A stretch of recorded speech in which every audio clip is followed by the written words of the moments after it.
It's a great topic. First and foremost, I'd like to thank the 419 Grind Network for letting us be a part of what's going on here. They're doing some great things. And everybody that's on, I want you to share and like the stream. So just to get it going, a lot of people, League of Love, we've been going about 2 years. Basically started it because I wanted to bring, just a cool vibe, a good vibe back to love. I feel like the world had began to get like a bad stigma about relationships and marriages. And I just wanted to do my part in trying to making the turn of that. So we do couples events and things like that. And with the COVID, we've been kind of shortened to what we can do to be impactful. So me and my partner, Nicole, she's not here tonight, but we decided that this would be a great way to stay effective and progressive during COVID. This way we can still reach everybody without physically being in person and risking ourselves so much. But the movement is about love and couples and marriage and all of that, relationships. But the singles is always on me, man. When you gonna do something for the singles? So tonight I thought it was a good way to kick it off. We gonna talk about dating in 2020 from a singles perspective. We got two great guests on here. We got Rihanna and my guy Drake Bunn. Two people that have been single for a decent amount of time.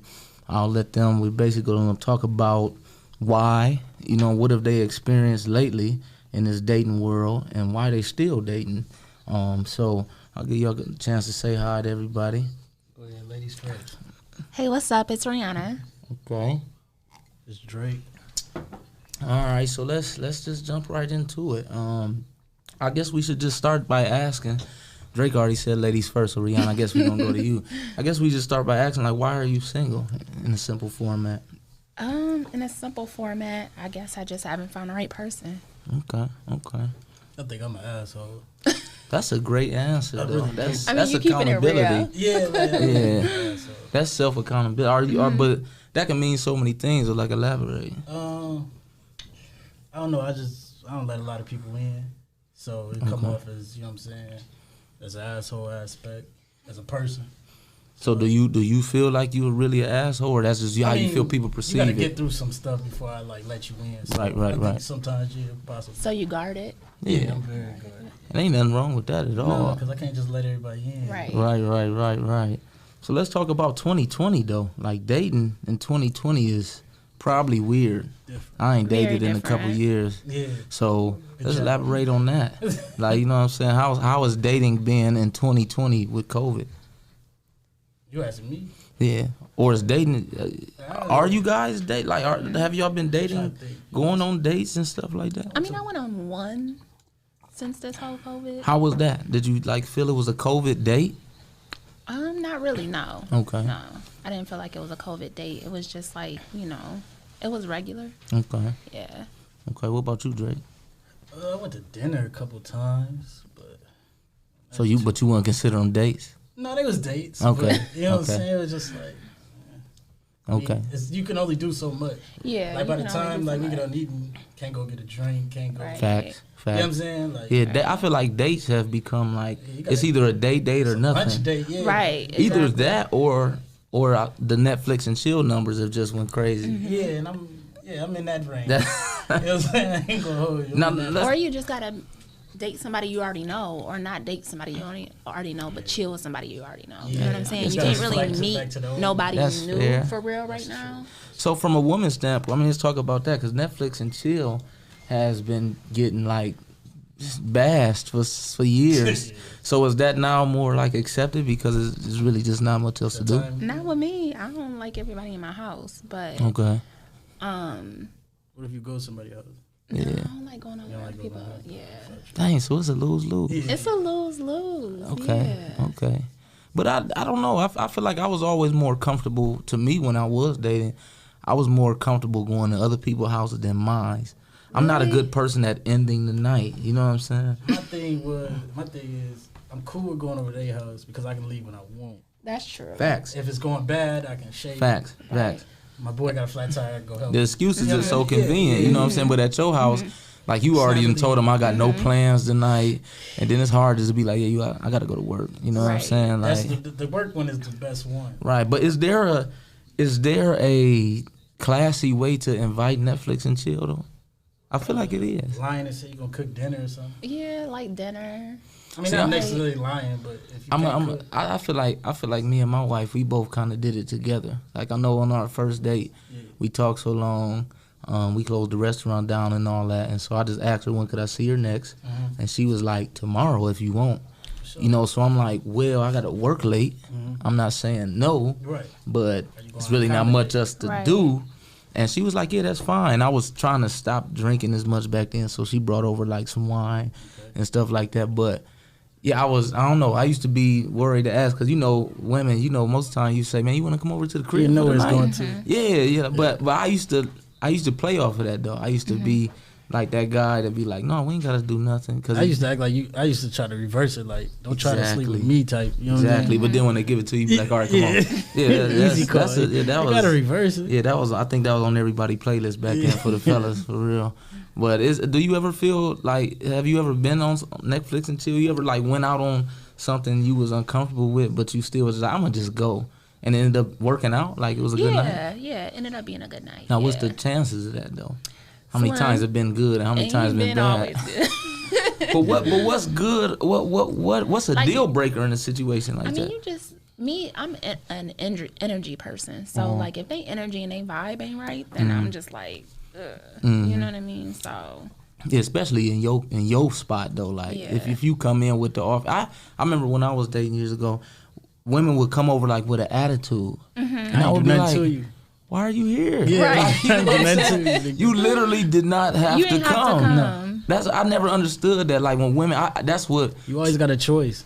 That truly made me feel like women that was just like on dinner dates with an attitude. You just like to date food here, and you just want to. That's how I you felt. You wanted me to be coming here crazy. And like I don't know. Like so, let's get into something. Let's talk about date deal breakers though. Like what's something that has happened or that could happen on a date that would just make y'all just be like, I'm cool, like, and you just clock out for the rest of the day? I would say conversation. Like, if we can't, like, converse, then, I mean, what's the point? You know convo's a big one because like, your communication, we can't communicate now. Yeah, we ain't gonna if you in your phone all the whole time. Like, I think the phone is a big one. Phone is different. Like, I never bring my phone out on a date. You know what I'm saying? That's big. Like, I just, like, what you keep mean? it in my purse. Oh, okay. You know what I'm saying? And like, that's respect too, though. Yeah, that's dope. I'm not gonna bring it out. But some people, I feel like some people kind of like some people just might be shy though.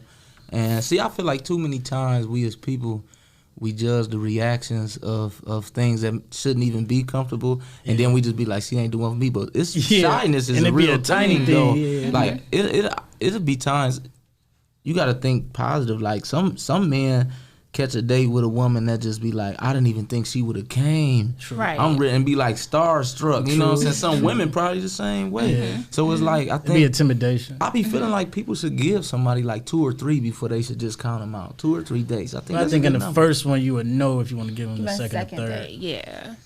I guess it depends on why not. Though. Like she said, the energy is a big one. Yeah. That's big because like, if your energy off, man. And if the vibe ain't right, you know what I mean? If we sitting there and we ain't really talking. Because I didn't check out a date. What's the point of going to the next one? And that's the pressure in men, though, because I feel like we got to keep the conversation. We the one to set the vibe. Yeah. Like, we didn't invited you to the date. You know what I'm saying? You know what I'm saying? And we got to keep the conversation going. I feel like it's... You know what I'm saying? Be interested in everything you talk about. Fellas got more pressure. Can we all agree on that? Yeah, because the questions. We got to ask the questions. We got to do all that. I really feel like fellas got more pressure because literally, I believe that the only thing that's expected of a woman is to show up, number one, be on time, and look nice. And I don't think fellas really ask for much more. Like, we come and prepared to pay. Not paying for it. Yeah, like... You know what I'm saying? So... That's lightweight getting over. It's like shooting dice, man. Nah. It's like shooting dice. I would say that, you know, y'all do have more pressure. But I wouldn't. It's hard not to say that. It's hard not to say that.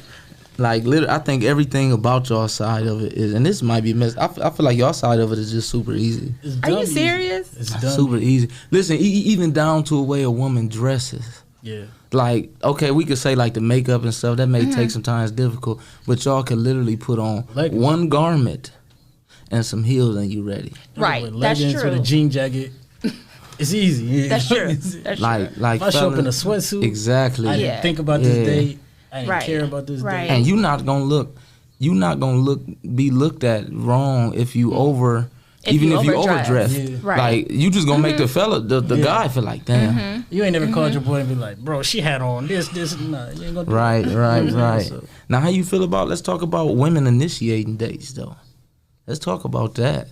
Like, how do we feel about that from the woman perspective? Like, number one, have you done it before? I have. Okay. I have initiated a date. And what's before. the scheme of it when you initiate? How does that go? Like, what did I do or what did I say? Yeah, let's talk about that. I mean, I just hit him up and was like, I'll give you the scenario. It was like for Valentine's Day. Ooh, you the GOAT if you did that. I was the GOAT. Listen, you had to be. Listen. So I just, I cooked dinner. Okay. You know what I mean? I did the whole rose petals, fireplace, Hold on, all wait. that. Wait.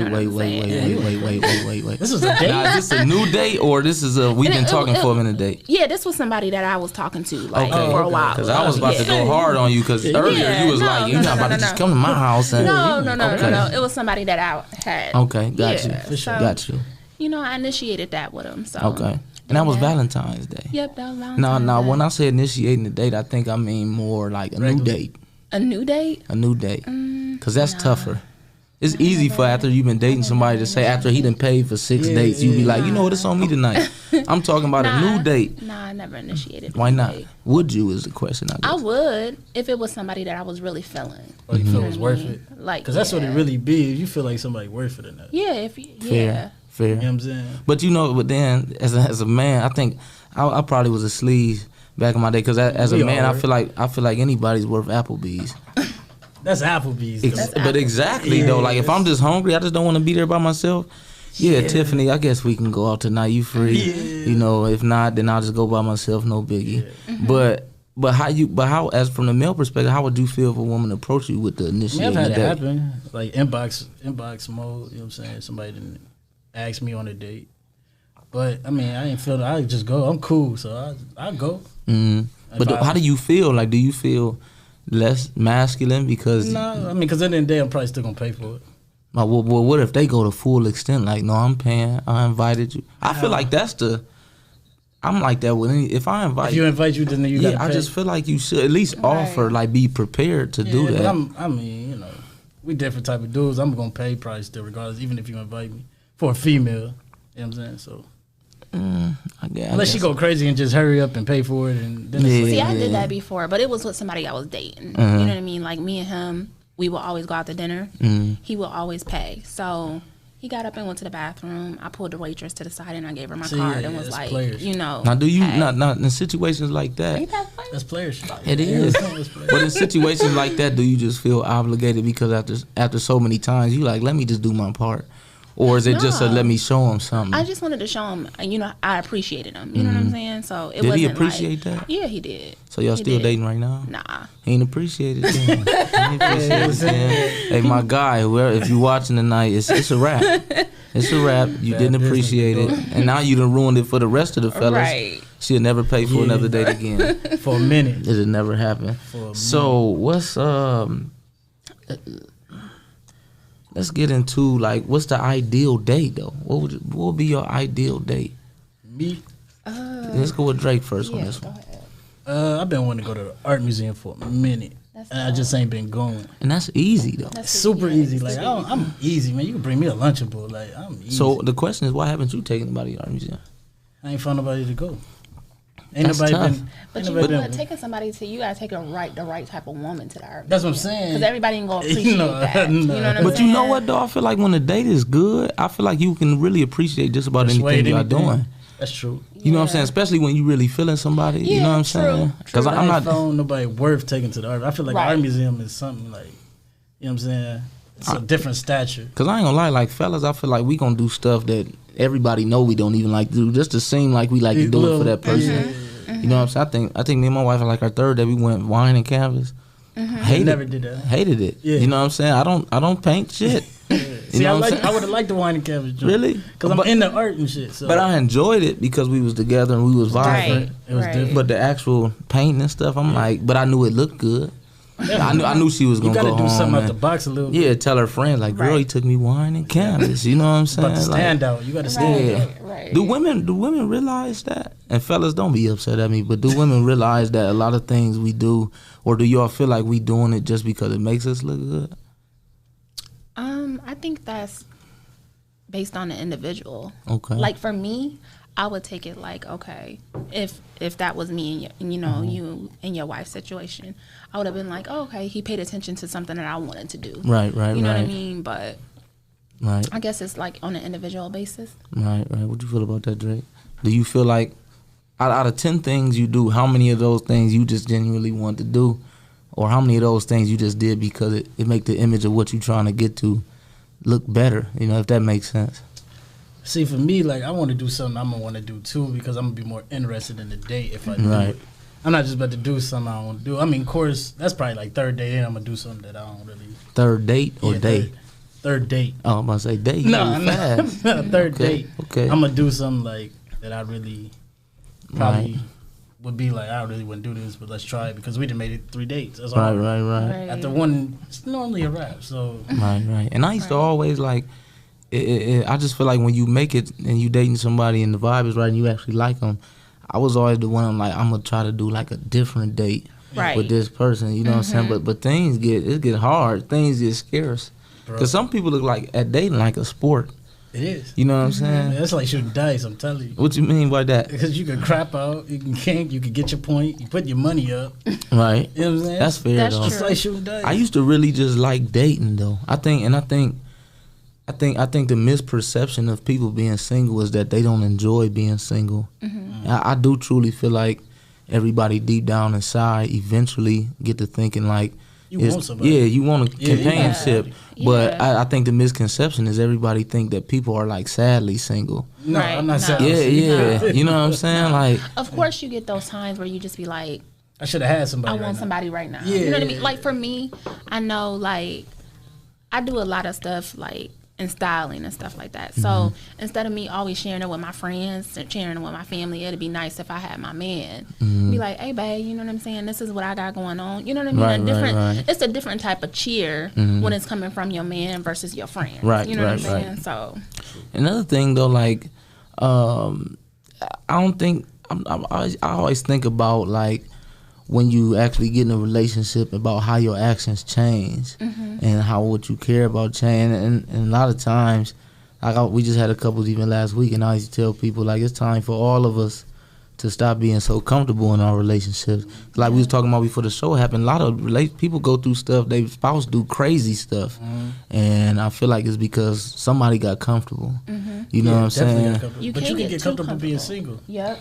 Facts. I didn't get comfortable being single. Facts. So. But I think I learned as a man, I think the way I looked at it as a man, I think I learned the most about just being a man when I was single. You learn about yourself. Yeah. Maybe that's what it is, though. Just about myself, not just as a man. But I just felt like I was truly just by myself, and I had to. But you took that time. Right. Like you got to take that time. And that's for a man or a woman. You got to take that time to know yourself. 100%. You can't be out here dating, you don't know yourself. If you don't know yourself, you don't need to be dealing with nobody. You don't be doing But you know what, though? I'm not saying I'm not with that or going against that. But like we talked about earlier, my timeline was rather quick if you look at everybody else's. But you probably still knew who you were, though, and what you liked. I struggled with that, though. I struggled with that. And like I was telling you earlier when we was talking, I kind of pushed my wife away because I feel like that's what I was trying to do. And then I didn't feel like it was fair to even embark on something with somebody who I might feel is the one while I was still dealing with issues with the last one. You know what I'm saying? But let's talk about timelines though. What do y'all feel is the ideal timeline for dating? Like what's the progression? I don't think there's no timeline.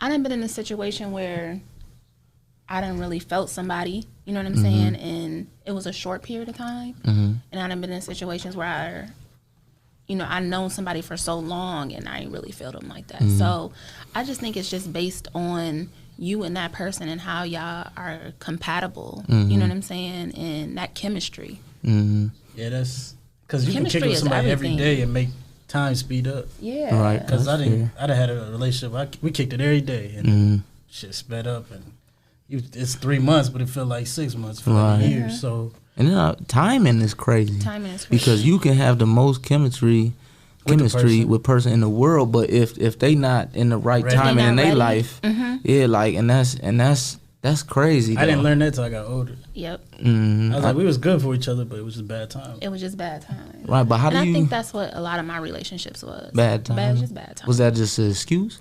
No.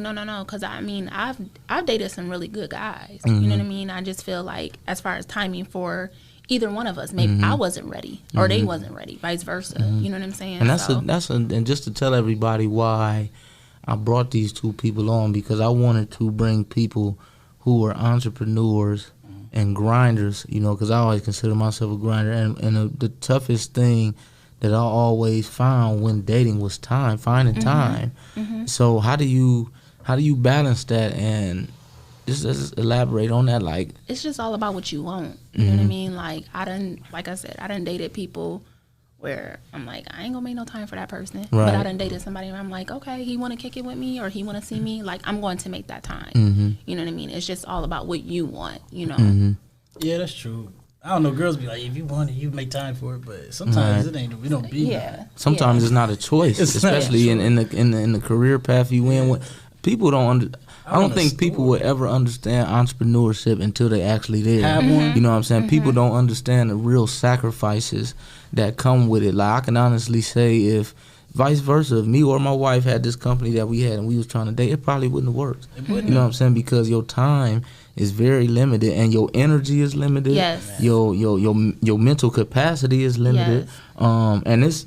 And that's even on the flip side. In marriage, it's tough to be an entrepreneur and be married, because the main thing. And the thing is, you just gotta find somebody that gets that. Right, you know what I mean? right. That's the hard part. That's few and far in between. You gotta find somebody that gets that. Like, I'm a late person, and I'm always up working late, like to 3 o'clock in the morning. You know what I mean? Like, I check my email. I got something going on. I'm gonna get that done. Right. But like, you just gotta always find somebody that's gold.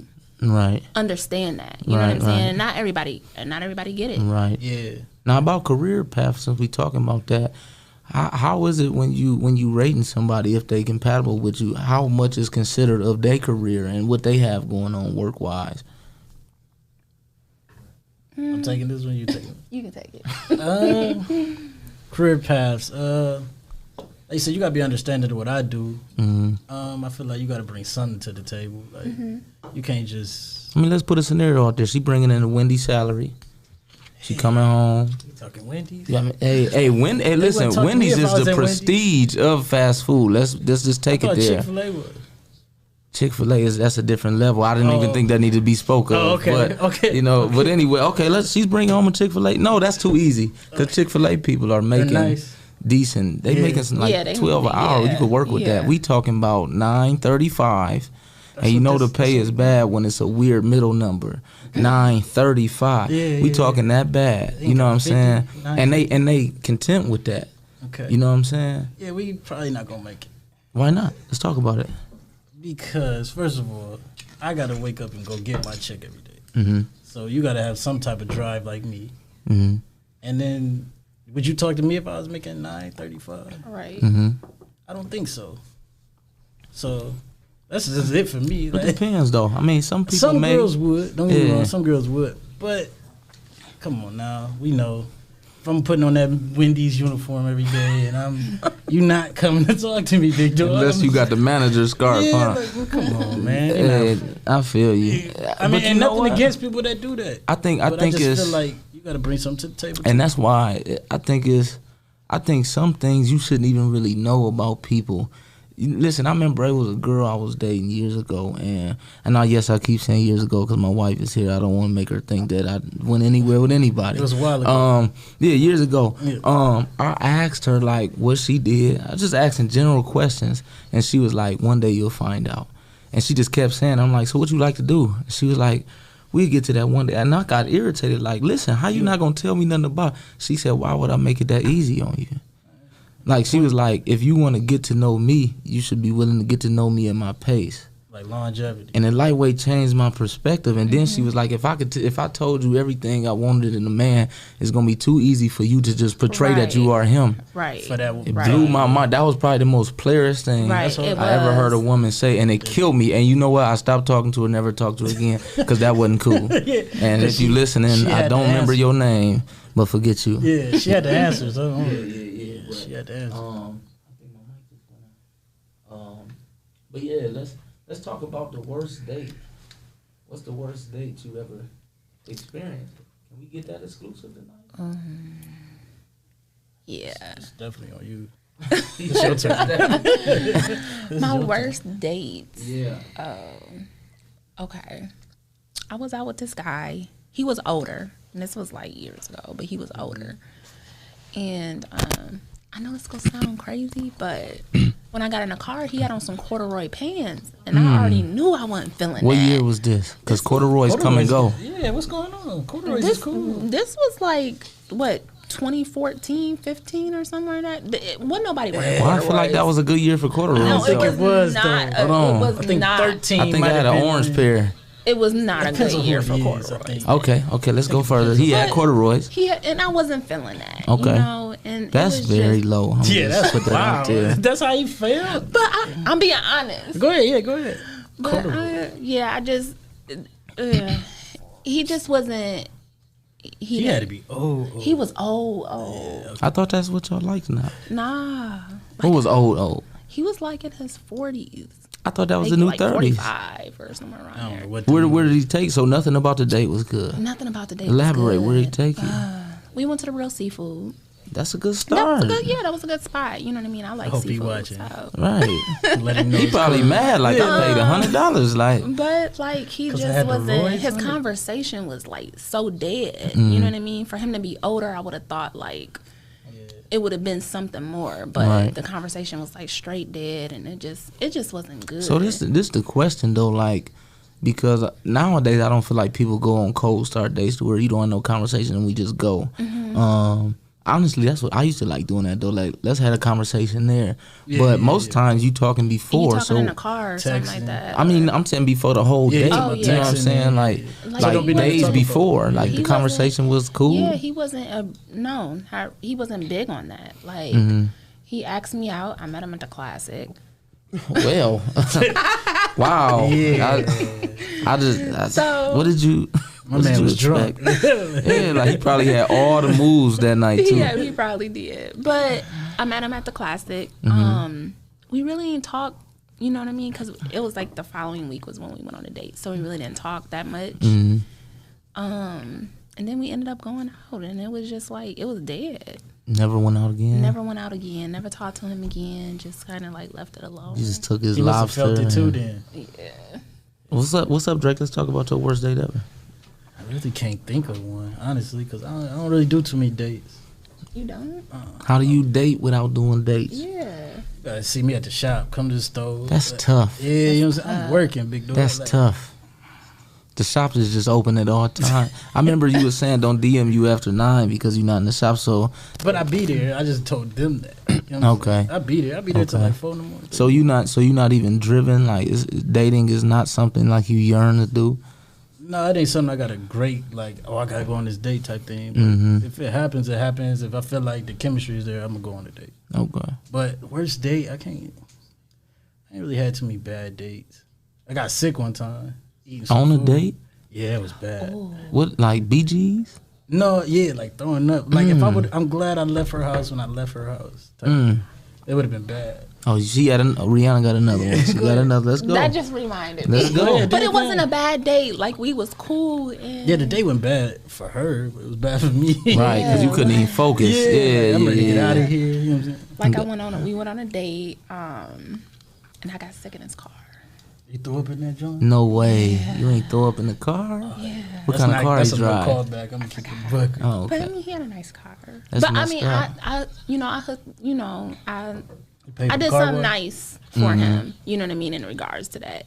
I mean, he was cool with it. So he went tripping. No, he wasn't tripping. hard. But when you say you got sick, were you drunk?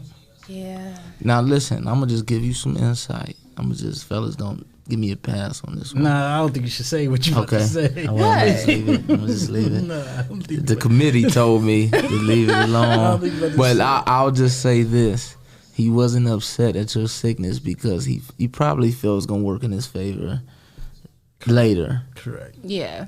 I mean, but we was cool before all of Did that. it work though. in his favor? Not like that, because we was cool before like all of that. Like we been out, we was That's out tough. before. You pay for the and car wash? I did something else though. Oh, okay. See, you keep saying you did something else, and I'm That's just enough for us, I guess. okay. You leave that alone, big dog. Okay, but as long as it worked for him. Yeah. Congrats, big dog. Whatever you got. Yeah. But I used to, I had one day, and what's funny, I can't talk too bad about the, I can't talk too bad about the corduroys because my worst date. But you gotta think this was like 2015 or I feel like she 16. like the corduroys because she into fashion. Well, this girl came out with a Coogee outfit. Now listen, Coogee like what though? The whole 2006 Coogee was over. Like sweater Coogee? Listen, the it was a dress? button up with the Coogee right here with the talking about the colorful pants. shit? It was a With the real jeans? yes, and it was like Oh, I would've had fun with her. 2016, 15. I would have fun with her. And but would've- think about Coogee went out at when like Coogee was never 2012. into me, Yeah. to be honest with you. Now listen, if you was from the south side of Toledo, Millennium Fashion, give me that Coogee fit off the wall. That was a thing. That's different. I That get was a it. thing. I just never but it rocked was like definitely not a thing in 2012 or I mean 2016. No, it was not. So would've had fun. I that would've was took her. bad, and I had planned on taking her to Longhorn. But when she got in the car, she said, "Where we going?" I said, "B-Dubs." Said it's a game on tonight. You got to see that. And that's I felt you. that's you gotta be you gotta be- it's you an gotta audible. be quick off She your threw an feet. audible at you. 'Cause, You had to- yeah, you can't waste Longhorn on Right. B-Dubs women. right. You know I what I'm would have taken her saying? to Longhorn. I ain't gonna lie to you. Why? Just to be funny. Man, I couldn't Look be at her in this seen Coogee like fit. that. I just feel like B-Dubs. Nah, I felt you. You got It's it right. dark painting on the wall. The lights is usually, you know what I'm saying? That lighting matter. Yeah, you know what I'm saying? It just is. I do think that a lot of dates I did do that. Like I had a few places I wouldn't mind going, and then I went to places to Off to the- how they came how How out. they dress. came, right. Now you came right. out in a dress. All right, we the Longhorn. We might be to, Outback or something like that. They can't do that because if we driving, however we dress is how we dress. We picking where we're going. What the thing is, not if she initiating. Now if you initiating, are you driving? Or, oh, see that's Oh, okay. you Then taking that's it up a different. notch. then. Yeah, that's different. You taking it up a notch. Now let's go through. See, did you ever initiate other than the Valentine's Day? Because that was at your house. A date other than that? Mm-hmm. Like a first date? No, I never initiated like a Oh, first okay. date. So what is it gonna take for that? Just that. I don't think that's gonna happen.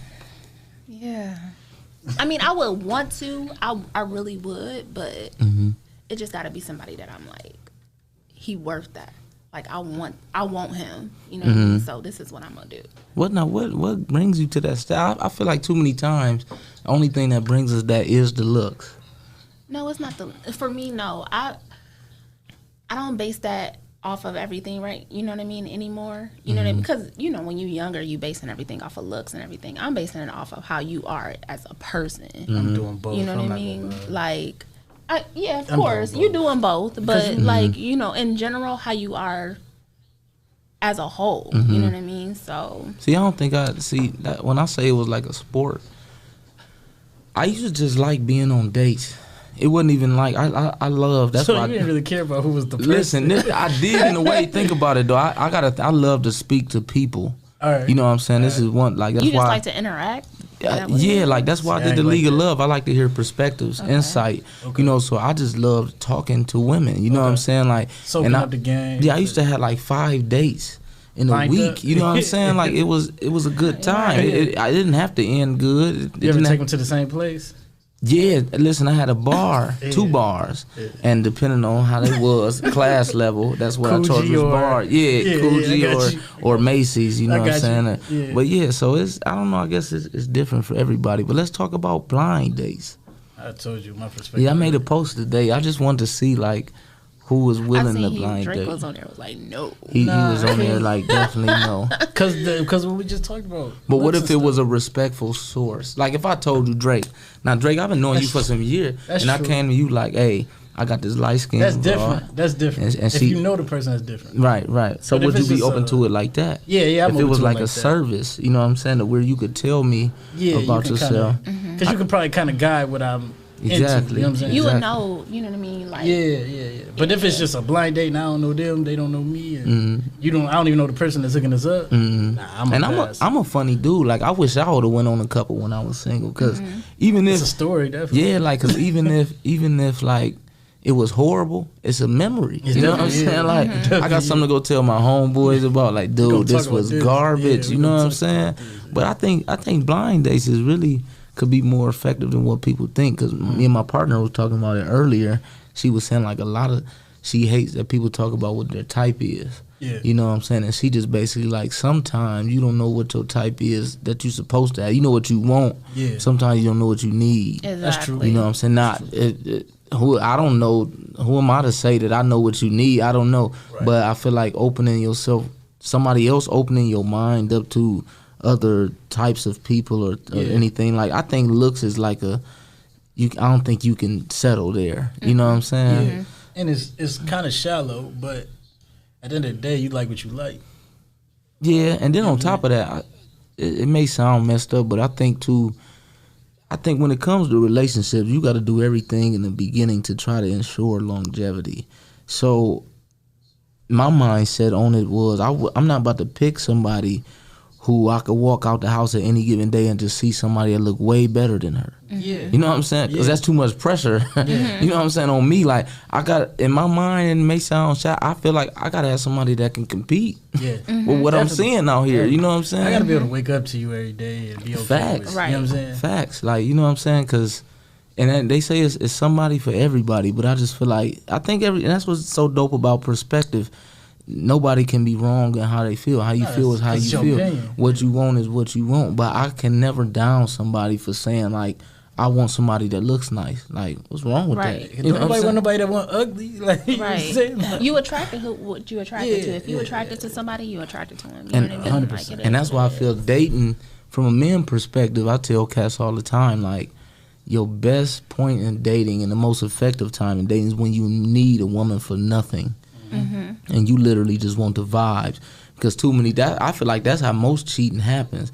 A woman gets in a relationship, a man gets in a relationship with a woman because she has something he needed at the moment, and then once that's been fulfilled, now your eyes is just looking at what you like and not what you need. Right, and then it's like you're trying to capitalize off something. Exactly. And then, but whose fault is that though? Are we gonna blame us fellas for even embarking on something that we never really wanted for the right reason? Or are we going, because I feel like some women know, like, he only with me because he taking my car every day and I got a spot. And right. But if you on Instagram or Facebook story just showing everything, I mean, what you expect a dude to do?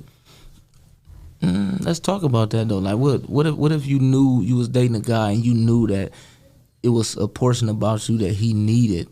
Would you feel like it's a no-go, or would you feel like you should just provide that need? And I would feel like it's a no-go. You know what I mean? Like, I don't want nobody that needs me. You know what I mean? Like, because I don't want to be dependent on nobody like that. It sounds crazy. There's a lot of people that do want people that need them. Though. I don't want nobody that needs you. I want you to want me for me. Yeah. You know what I mean? I want you to want me for who I am, and I want you the same way. I know I was big on, like, I never wanted women to, you know how some women or even men be like, me and you talking, this is a rap for everybody. And I tell people, like, why would you short yourself like that? And they're like, what you mean? Well, why would you? Because some people is just good people and don't like to hurt people's feelings. So I may just only talk to you and nobody else, because I know you don't want me talking to somebody else. But the best feeling in the world is to know that somebody has an opportunity to do whatever they want, but they just decide every day just to talk to you. So I make you feel different. Yeah. That's a whole different feeling. Like, stop. I used to make jokes like, well, who you kicking it with this week?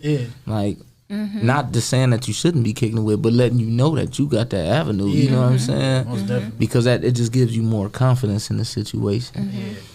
So like you chose me over whoever, you know. Everybody, in a way, you know what I'm saying? Like, literally everybody. So we're going to wrap this thing up, man. This was a good kickoff to the show. I want to thank you to Drake and Rihanna for coming on tonight. We got some great topics coming up. We plan on being here every Wednesday night at 8 p.m. Next Wednesday we got the hosting, Cecil and his wife. Oh, that's They're gonna be on here. We're gonna be talking about love languages. I'm kind of scared about it. I've never did the test. Dope. I never did. Is that a good test to take when you single? It is. Don't ask me, big dog. It is a good test. Hey, You gotta know your love language. You need to learn your love language. Hey, listen, ladies.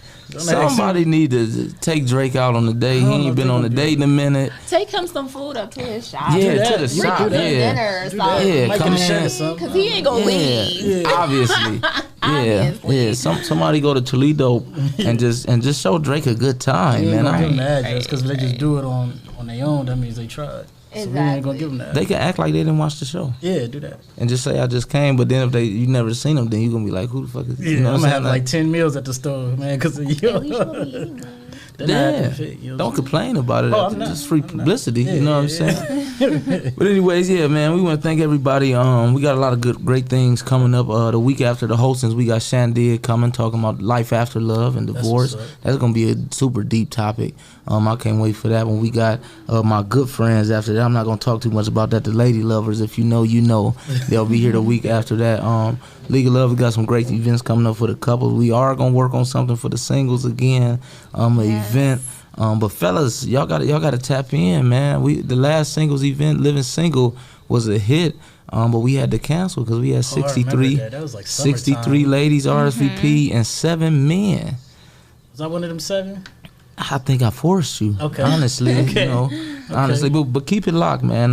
Shout out to 419 Grind. Tune in to all the shows. I think Chris McBrayer and them shows after me tonight. So y'all make sure y'all tune in to that.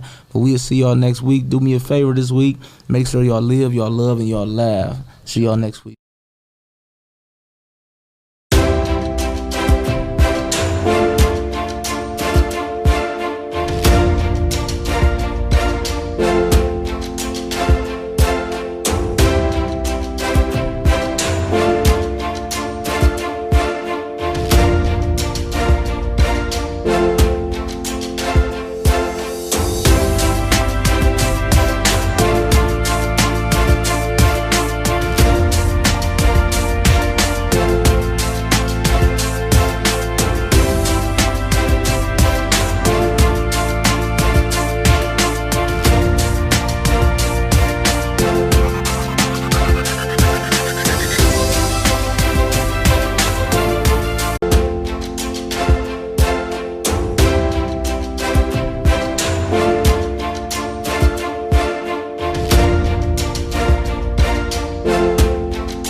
To the Underrated Sports Podcast, presented by the 419 Grind. All sports, all the time. Available on Apple Podcast, iHeartRadio, Spotify, and everywhere.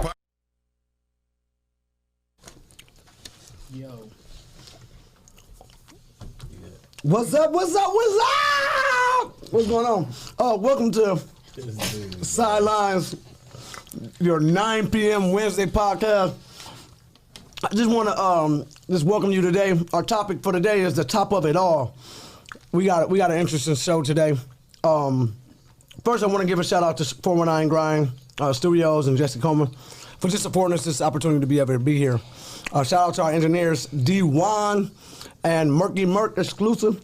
But first of all, right here we got right behind me, you will see we got Mike and Meeks, the vegan.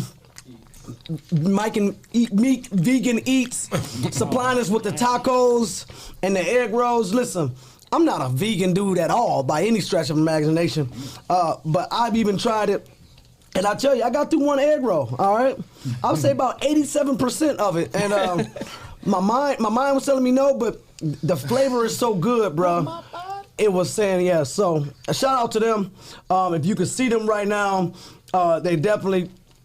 or have put their foot in it, their hands or whatever it is that they do. But big shout out to them. They veggies. They put their veggies to it. Oh, I see you promoting for them. They should give you a job in a second. But let me just first start off with the disclaimer. As a reminder to our viewers and our listeners, this is a personal conversation. Any views or opinions represented in this video are personal, and they belong solely to the people speaking. They do not represent the people, the institutions, or the organizations that we or may not be associated with in any professional capacity, unless we explicitly state it. Any views or opinions are not intended to malign any religion, ethnic group, club, organization, company, or individual. Also, please understand that the comments posted in this section do not necessarily reflect the opinions of the individuals pertaining to or with the podcast. So let's just get started. Welcome back. We got Coach Moan, Mr. What's Not, representing the B Spotlight. We got Coach Matt Wortham. Till when? Till then. Till then.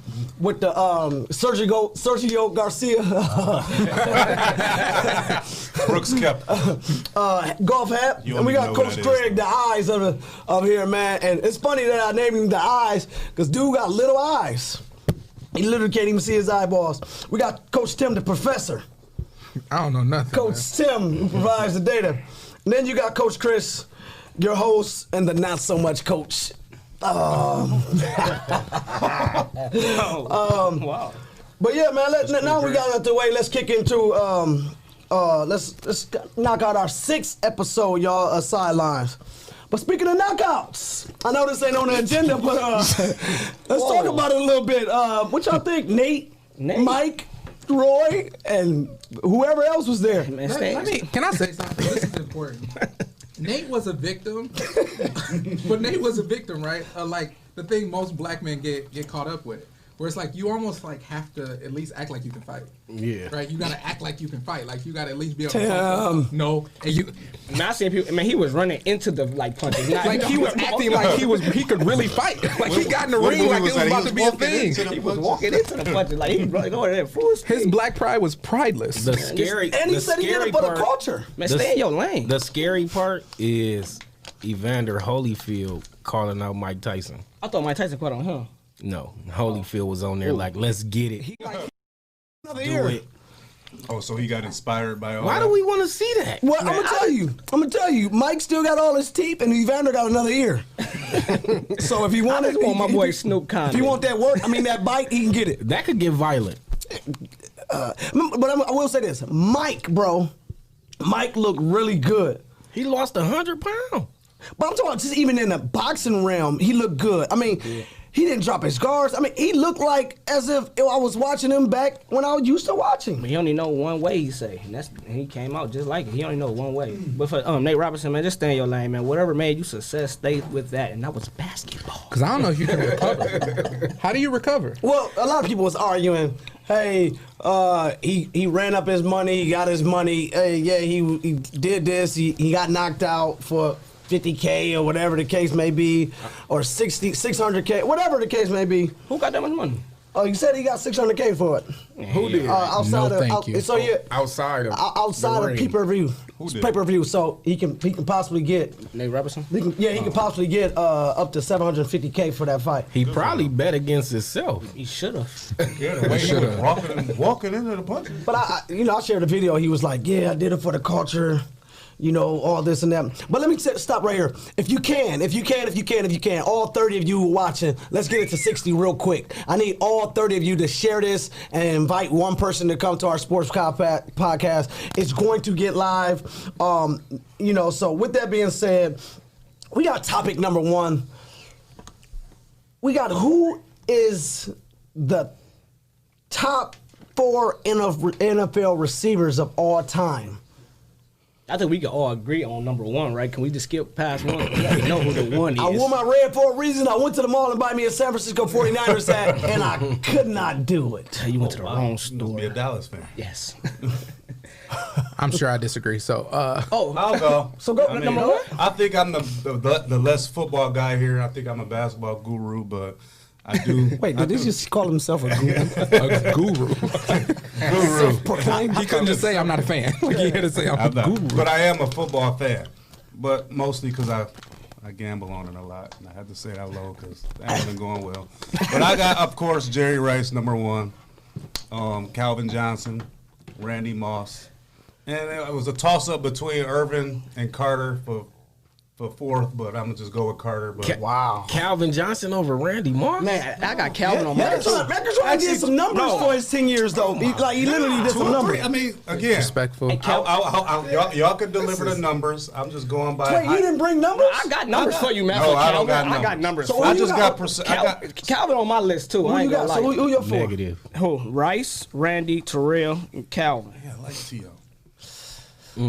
Calvin, man, averaged 110 yards, and for a whole season, for 3 seasons. So the one person that we're questioning right now, 110 yards. Hold on. Calvin. It's Calvin. 110 yards. Name his quarterback though. He had the worst team, and he was on 16 doing that, bro. Remind me of Barry Sanders. Like 2,000 yards in 2012, and he averaged Matt 110. Man, Who you got, Craig? Well, I obviously got Jerry Rice. Obviously. who he played for? As you wear a Patriots jersey. Terrell Owens. Marvin Harrison. Jesus. I was Hating him, debating. but- I was debating on him. And obviously Randy Moss. I thought you was going. I thought you had another guy. I was thinking you probably would have said. I mean, out of everybody we named, Randy. He's Randy- the only guy that got a segment named after him. Moss. You got Moss. Randy is probably the most talented wide receiver ever. I don't As know. far The as best deep ball threat As far in the as game. like For sure. just his natural abilities. Bro, but if we gonna speak about that before, and we can pause for that, but for me, the best person, the most athletic person is like Odell. Like athletically, With dancing? So he was more athletic than he Calvin danced Johnson. all over the field with touchdowns, 1 hand, 2 hands, 2 fingers, 3 fingers. I'm not talking about he's the top. I'm just saying this is one of the most athletic guys. If we was going there, we would have to go with him. But I'm gonna say Jerry Rice, of course, right? And I really tried to go buy a San Francisco 49ers hat for today's segment. I said I was gonna wear red to make it obvious. Why you didn't ask me? But no, it wasn't the fact that I could have borrowed or wore anybody. I just could not buy it, all right? Because we beat them before in the Super Bowl, I believe. How? You beat us in the Super Bowl. How? Yeah. Dallas and San Francisco ain't going to the Super Bowl? They in the I'm same. sorry, They in the same. They both in the NFC. I meant to say to go to the Super Bowl. I'm sorry, to go to the Super Bowl. NFC Championship. And it was always the battle. Like so, out of the 10 years in the '90s, it was either us or San Francisco. Yeah, we would beat the Steelers, but and the Bills. But I got Moss. I got Terrell Owens. Now, somebody that none of you ever said, right? And for me, it's Larry Fitzgerald. That's what I thought. Longevity. His story's still being written though. But bro, listen to me. 1,300 career reception is the most by any player in history of the NFL, bro. With a single team. So like you got Moss, you got Jerry, you got Terrell Owens, all these guys played for multiple teams. Who Jerry Rice play for? Who Jerry Rice played for? The Yeah. Oakland Raiders. Oh, yeah. That's your point, right? He did. That's your point. You're right. But he was still catching balls, right? But Larry Fitzgerald is the only guy who literally played like for one season. I mean, for one team and done this. That's ranked second behind who? Jerry Rice. 17,000 career rushing yards, also ranked second. Receiving yards? Receiving yards. And then 120 career touchdown receptions, ranked sixth. He has to be up in there. I would say I would put like Megatron like 5, but what you guys? What say you, Professor? Man, y'all know I'm anti-NFL, man. I ain't even playing this game. I don't even rock with it You like was that. only a basketball guru, and you only bet on the NFL. I don't even watch it. Wow. Nice. That's my money. Wow. I honestly don't think mine is worth It is. So no, so that's it. Yeah. So we good. We good on that. I mean, we can all agree that is, of course, Randy is at the top of it all. Well, Marvin Harrison definitely better than Calvin Johnson. Wait, Calvin Johnson ain't got enough sweat equity in it, man. He did 10 straight years. How many? What's the minimum? But them first 3 wasn't like he wasn't killing it. He had 3 straight seasons. I like what Moan said. Like Calvin Johnson had Matt Stafford throwing the ball, and Marvin Harrison had one of the best. Does it matter? Yes, it matters. You kidding me? The only other quarterback that's not the smartest quarterback in the game. He had 2,000 yards and he got him the ball. Team. Who knew Marvin Harrison before Peyton Manning? Who knew Calvin Johnson Manning made Calvin Johnson? Peyton Manning made receivers. Who else is on Marvin Harrison? He made Reggie. He made Dallas Clark. He made. That's what I'm about to go. So he made all them. My point is not only that. Megatron had to play with him being the only receiver. True that. Like you had Reggie right on the other side of Marvin. You know why? Because of the office. The front office did that, not Peyton Manning. We're going to get to front office later, too. Speaking of front offices. Speaking until then. That's all the front office. They made good decisions. Any comments from that or no? What's up, No. y'all? How y'all doing? But what you see, though, Craig? What you see in life? What's a perspective that you want to give you right now, man? What you want to give us? Man. In life? Just period. What's on your brain? What would be the message for today? I know last week we talked about, like, how could we bring the community back together? Mm-hmm. And one thing that stood out for me over the past 7 days is how people piled on top of Nate Robinson. I mean, they just hammered him. I mean, the black community hammered him. I was victim. I'm guilty. And that's one of the biggest. That's one of our biggest issues. But why are we hammering? Because he lost the fight. I mean, he had the courage to step in there. I mean, obviously, he had absolutely no business being in there. But he fighting though. He wasn't no like. I mean, who was it? Like a YouTube? I didn't even know the guy, YouTube guy or whatever. But at the same time, that's our biggest issue, man. Just degrading each other, not supporting each other, not having each other back. If Nate Robinson would have knocked out dude, I guarantee you it wouldn't have been the same backlash from his community. And that's troubling. That's a tough one for me. That's a tough one for me. Like, where am I obligated to support at? And when am I not obligated to support? Like, do I just have to support everybody black? Even if I don't believe in the cause or the position or the message? Like, or like you talk about it with black business, right? Like, the truth is most small black businesses are only supported by black people. Like, everything keeping you afloat is black, right? Like, and that's normal. But as soon as you do something bad and somebody call you on it, now you want to run and scream, ain't nobody, black people don't support black people. Like, when do I not owe you support? For me,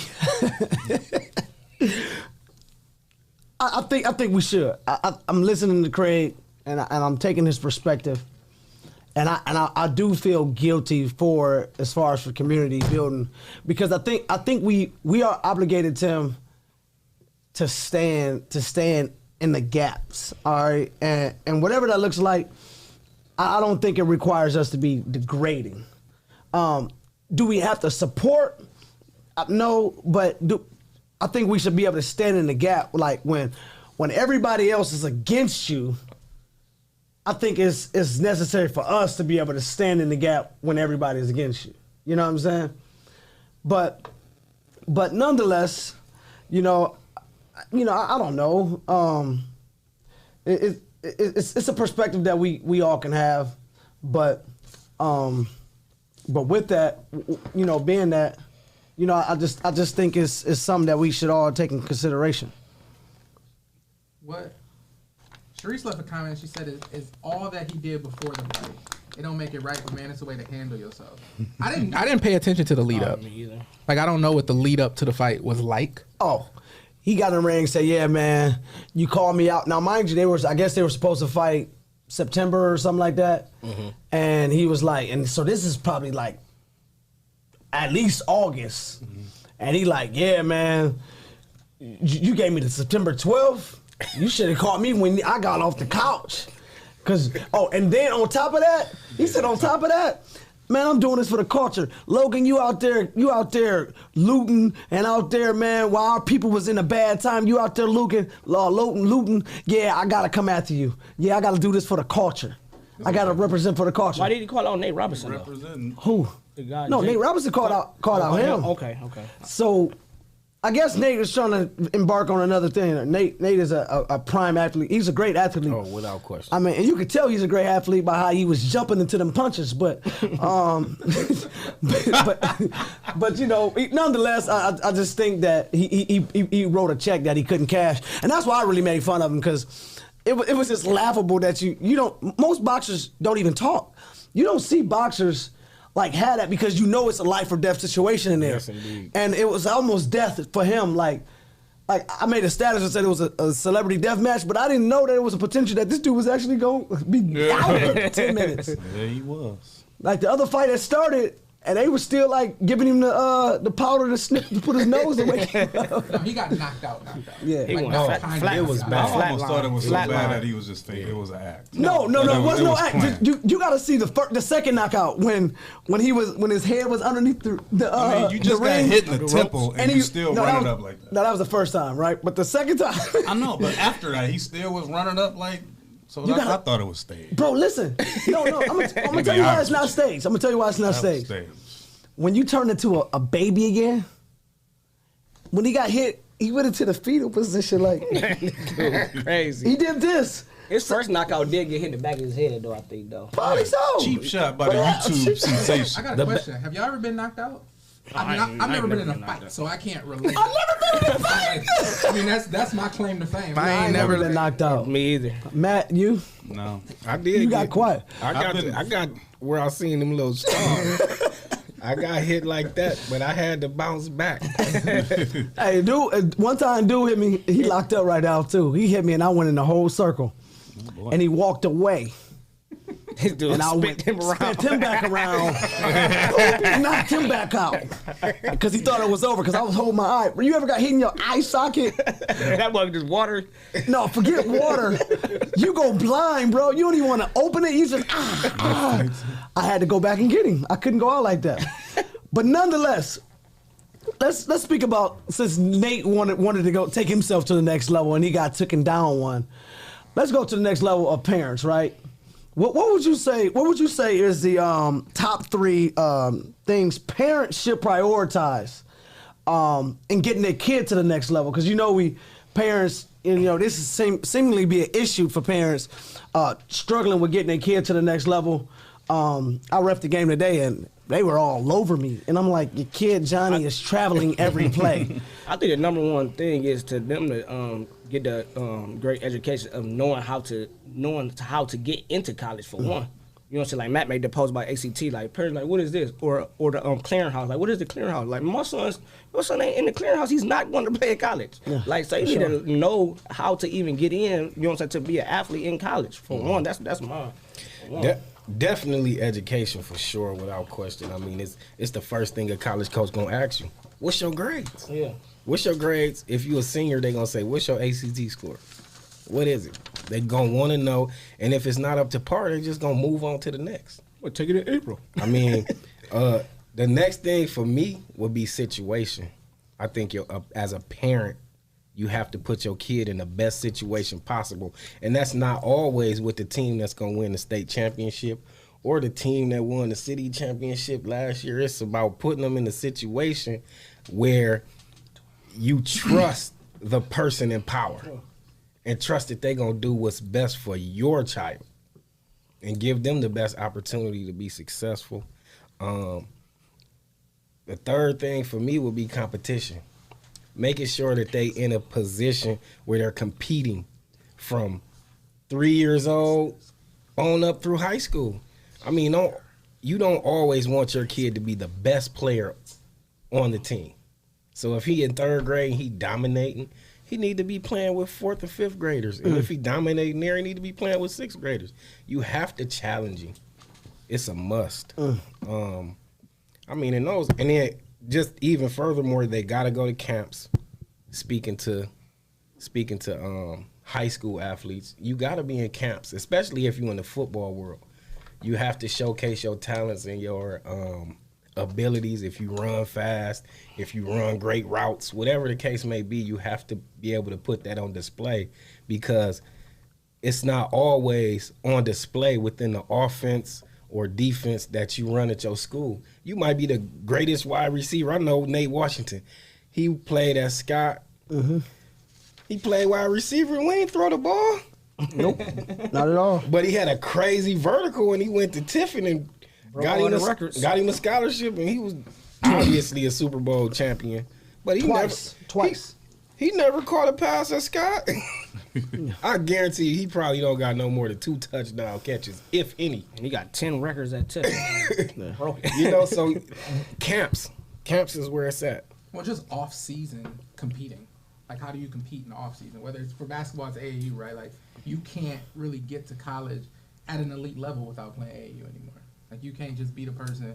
Like, I can name one person in the last few years who hasn't played AAU for girls. It's the girl who go to UT now that went to Roxford. Sammy. She played a little bit. But yeah, she wasn't on the big market. She wasn't on the scene. But other than that, you got to play AAU. Like in basketball, you got to go to camps in football. For every other sport, it's pretty much AAU other than football. But you can't do it without it. Like, you really need to find out. And that's where it comes, like, competition. Robert Langford, shout out to Thunder, because his kids are in the Thunder program. But he said competition is it. Like, you can't, and that's where I think we go wrong locally a lot, right? Like, our scene is weird like that. Like, everybody's trying to, like, make a scene for their child. So it's oversaturated? No, like Moan has a son, right? You have a son. Moan's son outshine yours. So you move your son and start your own team. I ain't gonna play with him. Yeah, that's what I said. It becomes oversaturated because you got too many teams.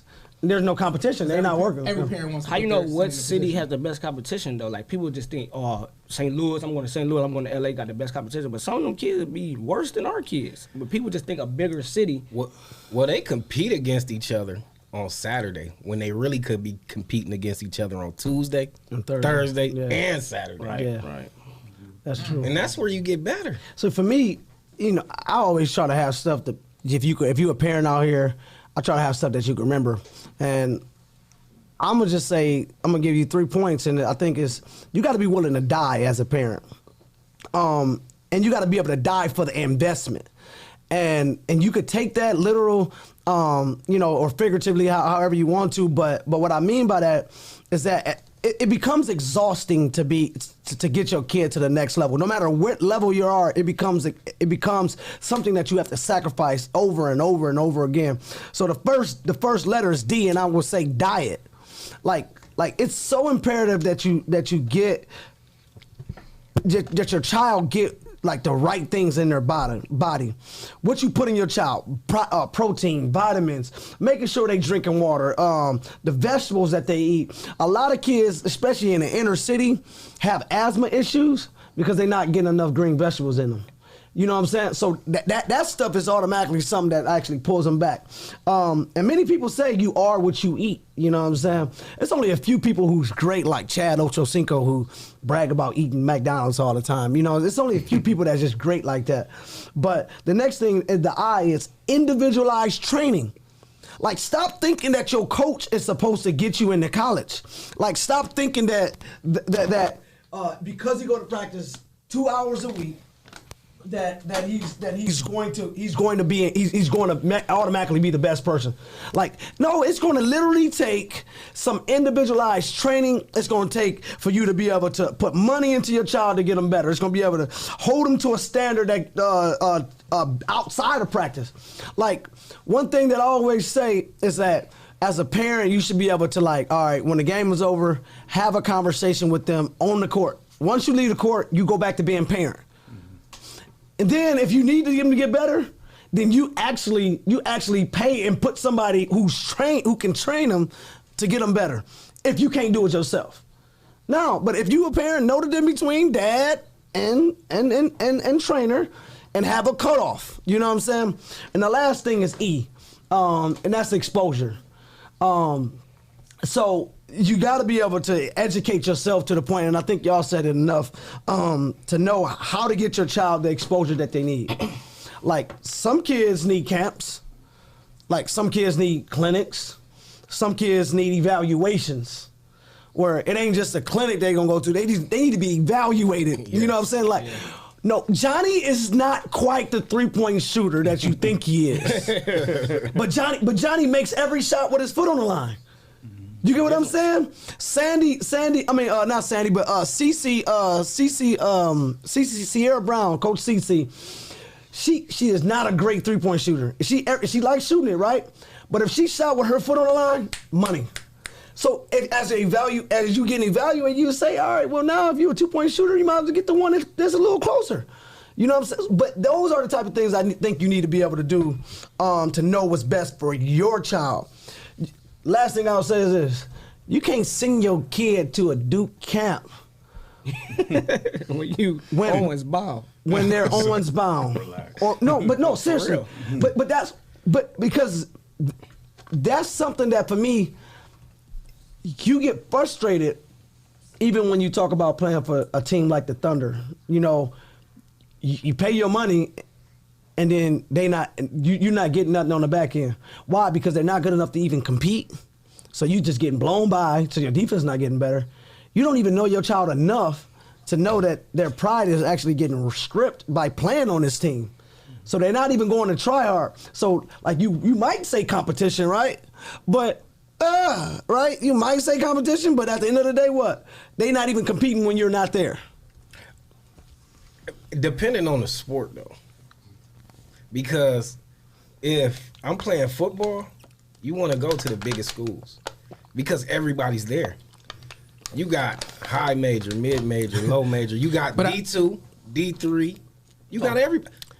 Hey. And I'm speaking from experience just because I know for a fact I took my son to Ohio State camp, and that's where Tiffin seen him. But those are satellite camps, and that's kind of new. But what I'm saying is, like, you taking your child, but guess what? Your son is really, he really just don't have the body for Division I. Your son has the Division I athletic ability, hips, feet, speed. He just don't have the height. So that's for you to be able to know that your child was going to get seen off of that. But what about the kid who's 5'4", 240 pounds, and he like, I'm going to play lineman at Ohio State. There's not a chance. It's unrealistic. It's not gonna happen. But some people think that unrealistic. But that was one of my things: is you need to love your kid as an athlete without blinders. Like you can't love your kid with the blinders on, where you feel like, oh yeah, my son go out, my daughter go in the driveway. I've seen her make 33s in a row. Like that's dope. But I've also seen her in a game and she can't hit. She airballs everything she shoots. Like you can't love your kid with blinders on. Yeah. Like, cause when it comes time for like money to start getting handed out and ain't getting handed out, and you or your kid can't take it because y'all both been blind to the facts this whole time, which speaks to what y'all talking about. Like, your son is capable, right? Even if he doesn't have the frame, and in football, I know frame is a big thing, right? Like it's everything. Like piece of meat. In basketball, height goes first, right? You 6'8", you going first. Like I don't care how bad your skills are, they looking at you first. But it really matters, and that was one of my other things. Is like, what are you willing to sacrifice?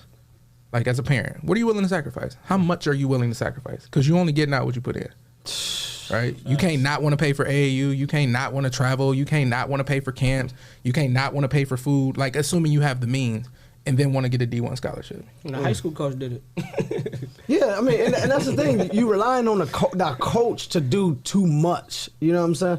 What you think, Matt? I think parents need to understand the academic system leading up to going to college. I mean, Mom mentioned, I put something up about taking the ACT. He already mentioned the clearinghouse. But a lot of kids and parents don't understand, like, how important a cumulative GPA is. Starting freshman year. Talk about it, Matt. I mean, like, kids don't understand, especially freshman and sophomore year is the most important year of your high school career. I mean, I'm going to talk from experience. I'm going to talk from, like, being a coach. I mean, your freshman, sophomore year, you tend to come into high school and, just do what you got to do to get by. I mean, you satisfied with the D's, you satisfied with the C's, you satisfied with the B's, but then you add up all 7 of those classes and you only got a 2.1, 2.2, maybe even a 1 point if it's a low D or a low C. Mm-hmm. And then like you start seeing like you got your cumulative GPA is only not what it's supposed to be, depending on the goals that you want to have. I want to be D1. Nope, you can't go D1 because you need a 2.5, 3.0. They fail their exam. Oh, you want to go Division III? Like you got to have I don't know the exact. You probably got to have a 2.3 or whatever the case may be. But that cumulative GPA is important. People don't understand, especially when you go by semester. I mean, Tim knows firsthand. He's a teacher. It's your first quarter grades, it's your second quarter grades, and it's your exams. Absolutely. I run into so many problems with kids. Like they pass the first quarter, they pass the second quarter, and some of them even get an A and a B first and second quarter, and then get an F on the exam. You just lowered your semester grade to a C.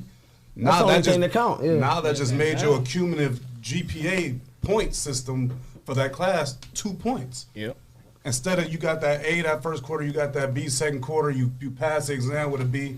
Now you got probably a B plus or A minus. That's 3.3 points or 3.7 points. And a lot of these kids don't really understand that. A lot of these parents don't understand that. And then that when they get to a senior year, they looking for the coach to get them in school. And I'm going. I got experience with this.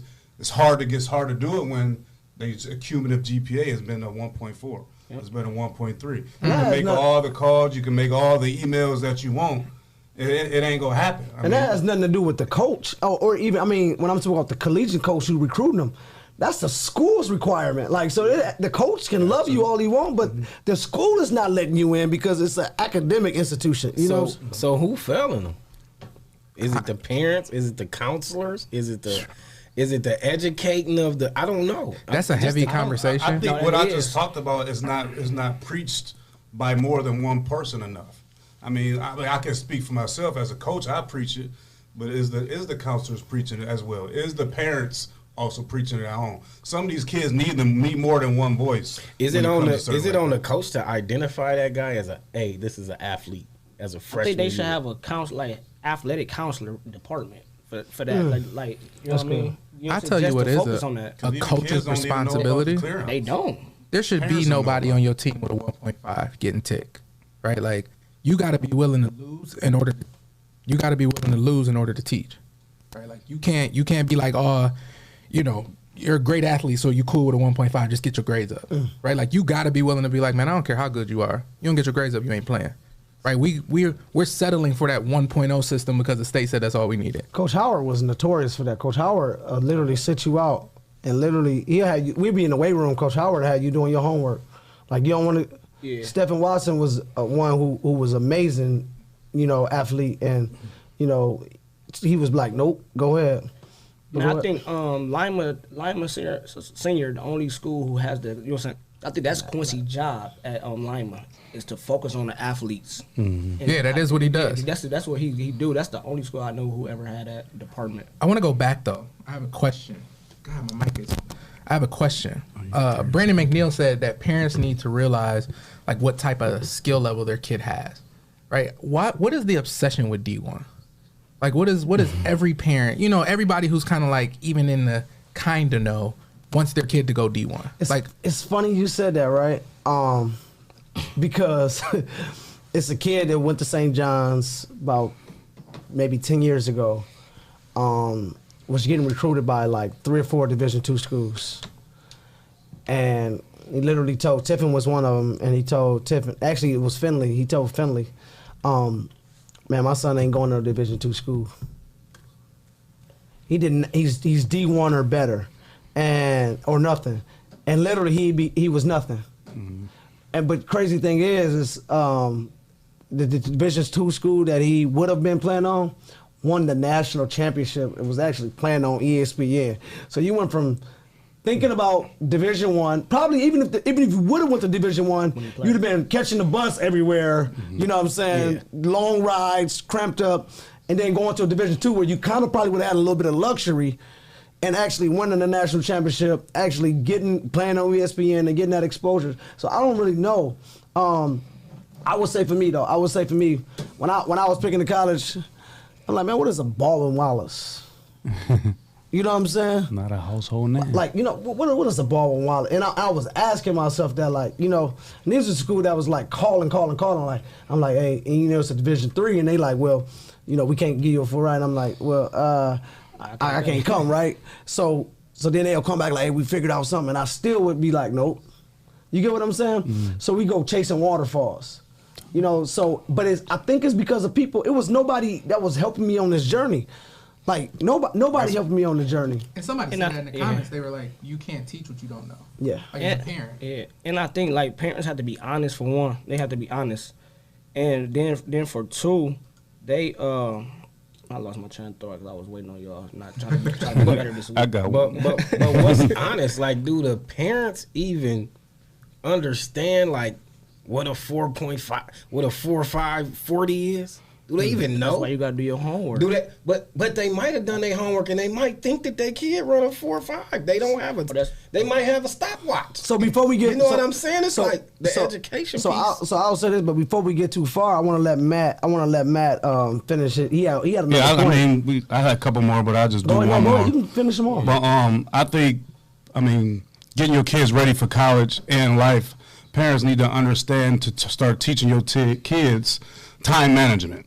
And I do, and this is another thing that I'm going off experience. I deal with this so much. A kid, you getting ready for, I know you're younger, you're in high school, but when you get to college, you're going to have to deal with, I'm sure some of y'all could have got experience with it. You got to deal with going to class, deal with going to practice, deal with going to tutoring, deal with probably going to work and still having to complete your day.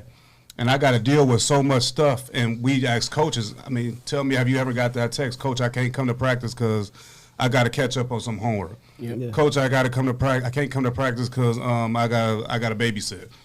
Coach, I can't come to practice. I could go on forever with that. I'm not even about to get into all that. But, you got to learn how to teach your kids some structure, responsibility, discipline, and you got to teach them how to manage their time. Because especially when they get involved in an extracurricular activity, when they get involved in a college sport, a high school sport, you gotta realize that. They got a responsibility to make sure that they're there. They got a responsibility to make sure that they at practice every day, at whatever that study table every day, and not just skipping stuff based on other things that you got going on. Even though life happens, but you gotta learn how. I give out a calendar. All of us here give out a calendar. And I tell the kids all the time, make sure you schedule whatever you got going on outside of our calendar. Don't just throw it into what we got going on as far as our practice and all that, because you ain't going to really be able to do that when you get into college. And they leave it in the locker room. That's why they can't do it. So yeah, Tommy, I think time management is a big deal. And also, making sure your kid a hard worker. A lot of kids is at home. They sit on the game. They play the game all day. They boot up on Facebook, Snapchat, IG, all that, instead of you want your kid to be D1, you want your kid to get some money, you want your kid to go to college, but you actually don't do what you got to do to make sure that they get off their butt and go do something. And one thing that you did mention that I don't think we mentioned just yet, social media is a big vessel for college. It could ruin you, or it could be your best friend. Absolutely. It could be countless times kids on there doing the most obscure things for a 15, 16, 17-year-old to be doing publicly. What are you thinking? It's unbelievable. Hey, it's funny because I forgot which kid it was that got drafted by the Lakers, and he was like, Kobe suck, the Lakers suck, right? And he was like, before draft, right? He was a kid, and he only did 1 year in college. It was one. Who was the one who leaked the locker room? Huh? D'Angelo Russell. Russell.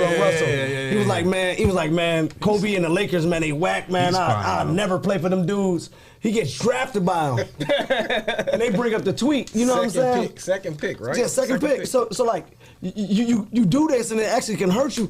And he didn't last long in that climate. Because people won't forget about that stuff. They will not. And then you even in college, oh man, Ohio State getting Michigan suck, they getting whacked. And now you getting recruited by them, and then somebody bringing he was on the radar. Oh, not no more.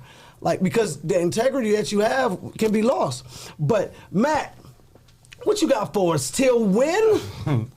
Till then. First of all, till then, I use that for a whole bunch of different things, but I mostly use it to be, a hole.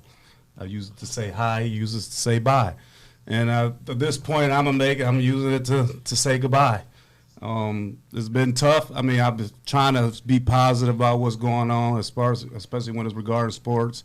This is the time of my life where I'm always busy. Always got a lot going on, especially when coaching, mentoring. work, and it's just different right now. And I've been since April. I mean, April and May we couldn't do nothing. Nobody could. June, a lot of people got to get back in the gym. I mean, we couldn't as far as where I coach. July, we got a little teaser, got to get back in. I mean, a couple weeks, and then got shut back again and couldn't do nothing all of August, September. Got back in October, got teased again October, November, and then back out again. And, I've been trying to stay optimistic. I've been trying to stay positive, trying to keep the kids even keeled, trying to keep myself even keeled. But I mean, it's the way things is looking is like, you got to say till then. I mean, till then to the season, till then to. Well, I mean, us possibly playing a whole season, playing more than even 10 games, hopefully. And then it's got to the point to where, like, I mean, I still want to have a season, but it's almost setting my position up to fail. I mean, we go come back after another 6-7 week layoff. I don't like making excuses, but it's going to be a tough task. I mean, obviously, if we competing just in the league, we all on the same page. I mean, but I've been in a position to where I like competing in the tournament. I like competing for a district title. Regionals, huh? But, like, I mean, only out of the past 8 months, only having a month and a half, 2 months of gym access. I mean, that's just gonna be tough. We gonna be up for the challenge no matter what no matter what obstacles we face. But it's just hard. I kind of get emotional and think about it because, I mean, my life from October. I mean, for 10 months out of 12, only time I don't do nothing basketball is April, mid-April, because, you know, we usually play a little bit deep into March. We get 30 days after you done with your season. That, huh? And some people get back in the gym a little bit early April. We don't get back in the gym till mid-April. But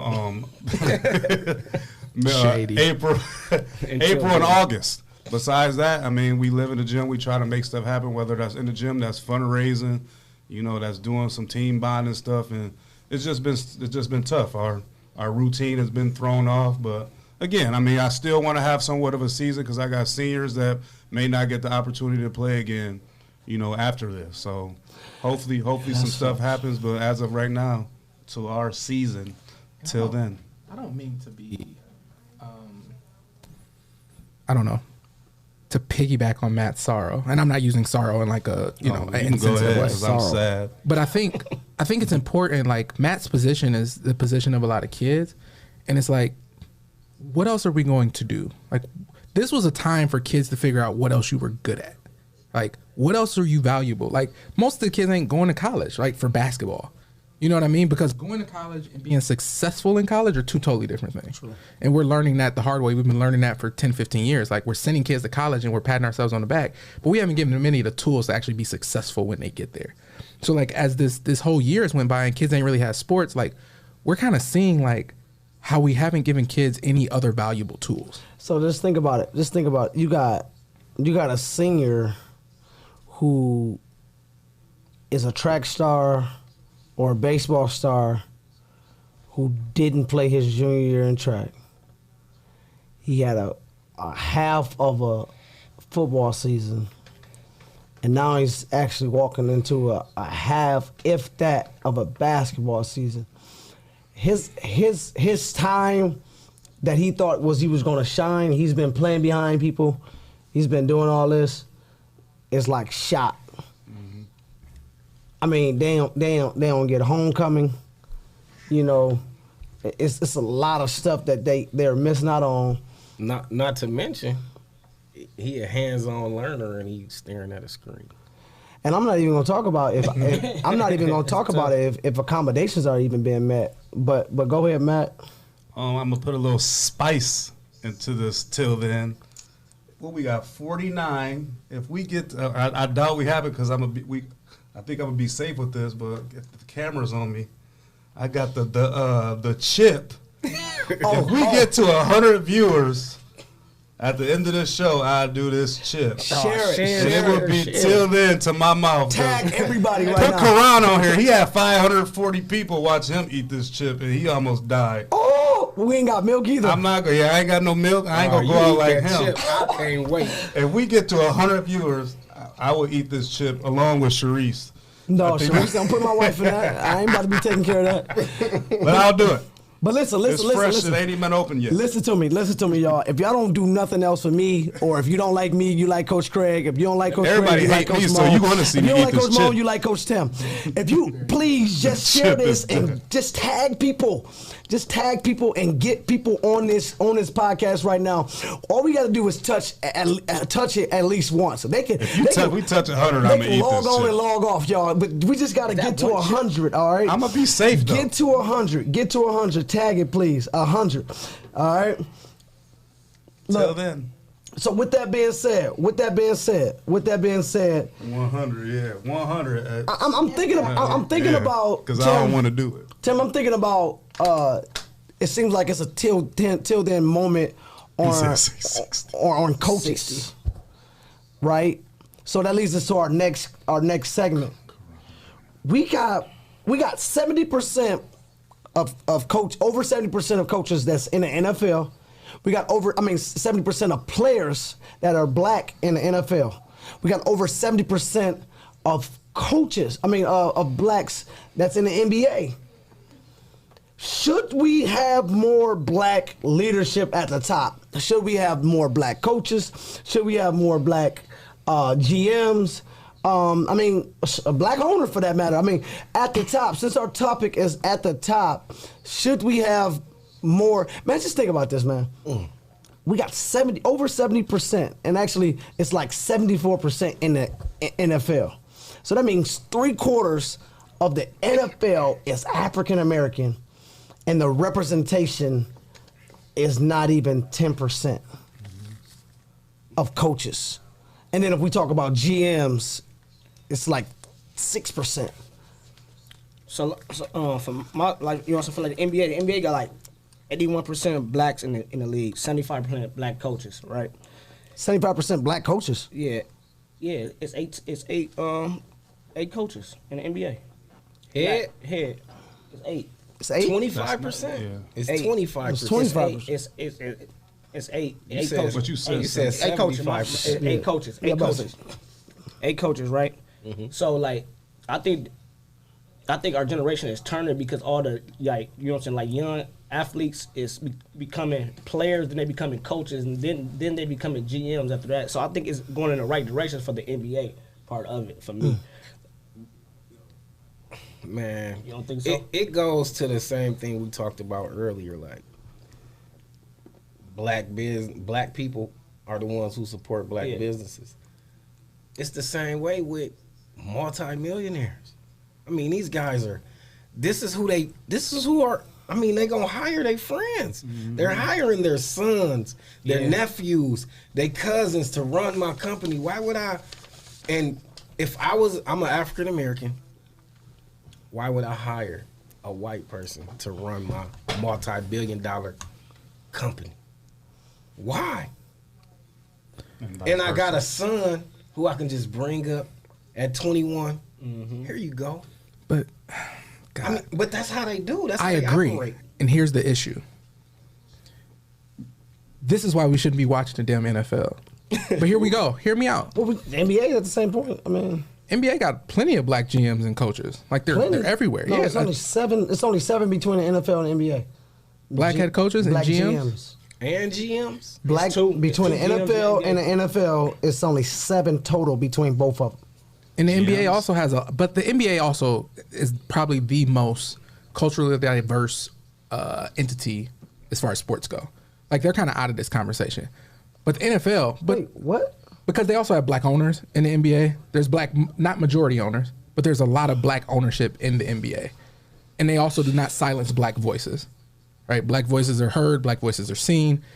But let me just talk about the NFL. And I know this is a sensitive subject, but we had an opportunity, right? For black people to be like, man, no, we ain't watching unless you unless you represent us well. We had an opportunity and we squandered it. I love Craig, but Craig got on an NFL jersey right now, right? So how do we? And I'm not knocking you. He got a point for that. I'm not knocking you. Like it is what it is. I only wear a black man jersey. For sure. Fair enough. He do. All right. But if we pour $1 billion into it, what reason do they ever have to change?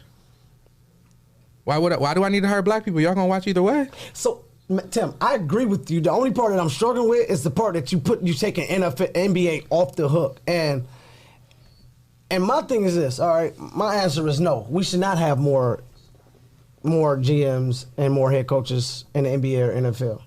We shouldn't. Think about this.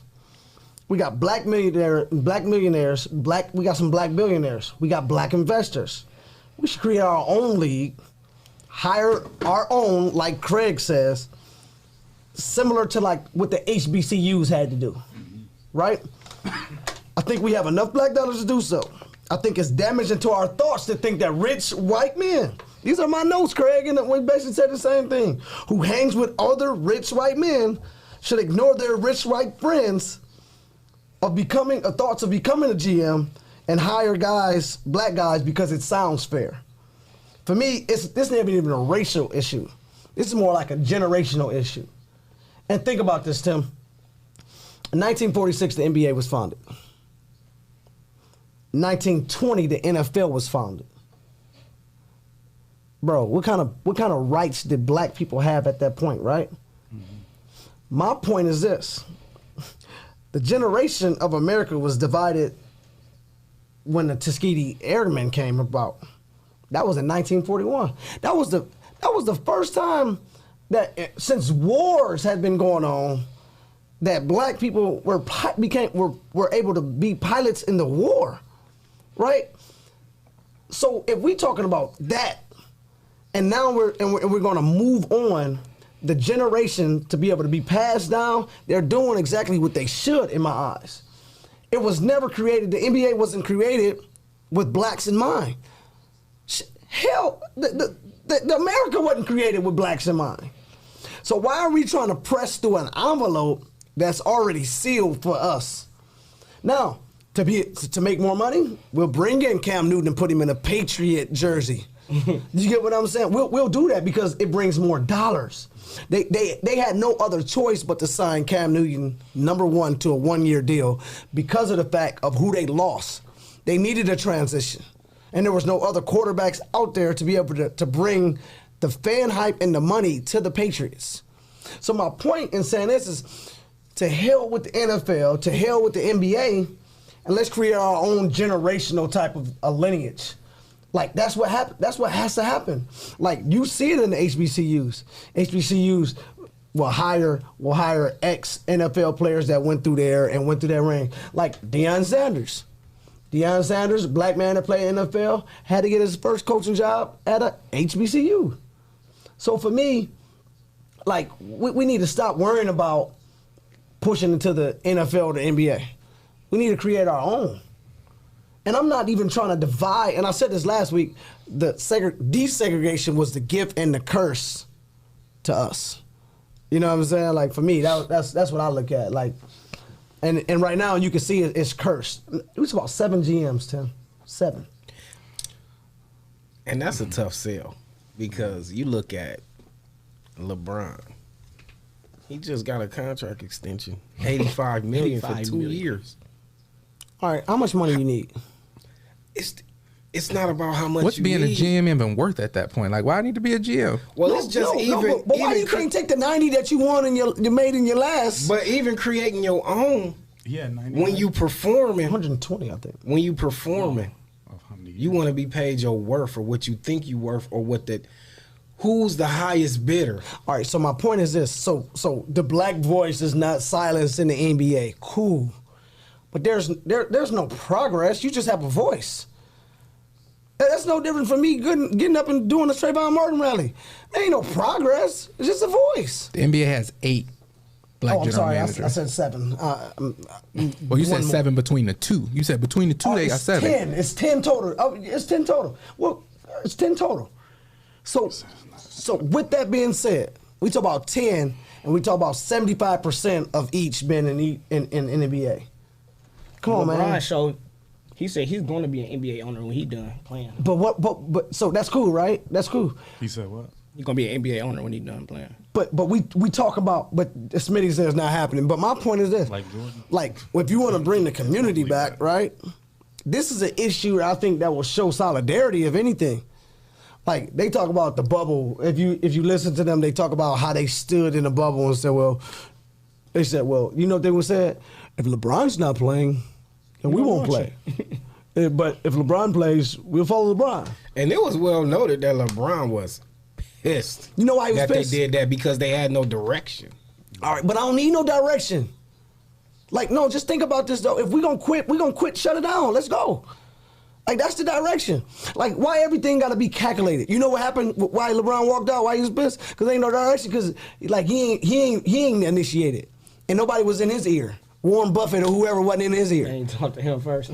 I'm just saying, though, bro. Like, why you can't, like why you can't be emotional in decisions? Like, but then you can't be an emotional leader. No.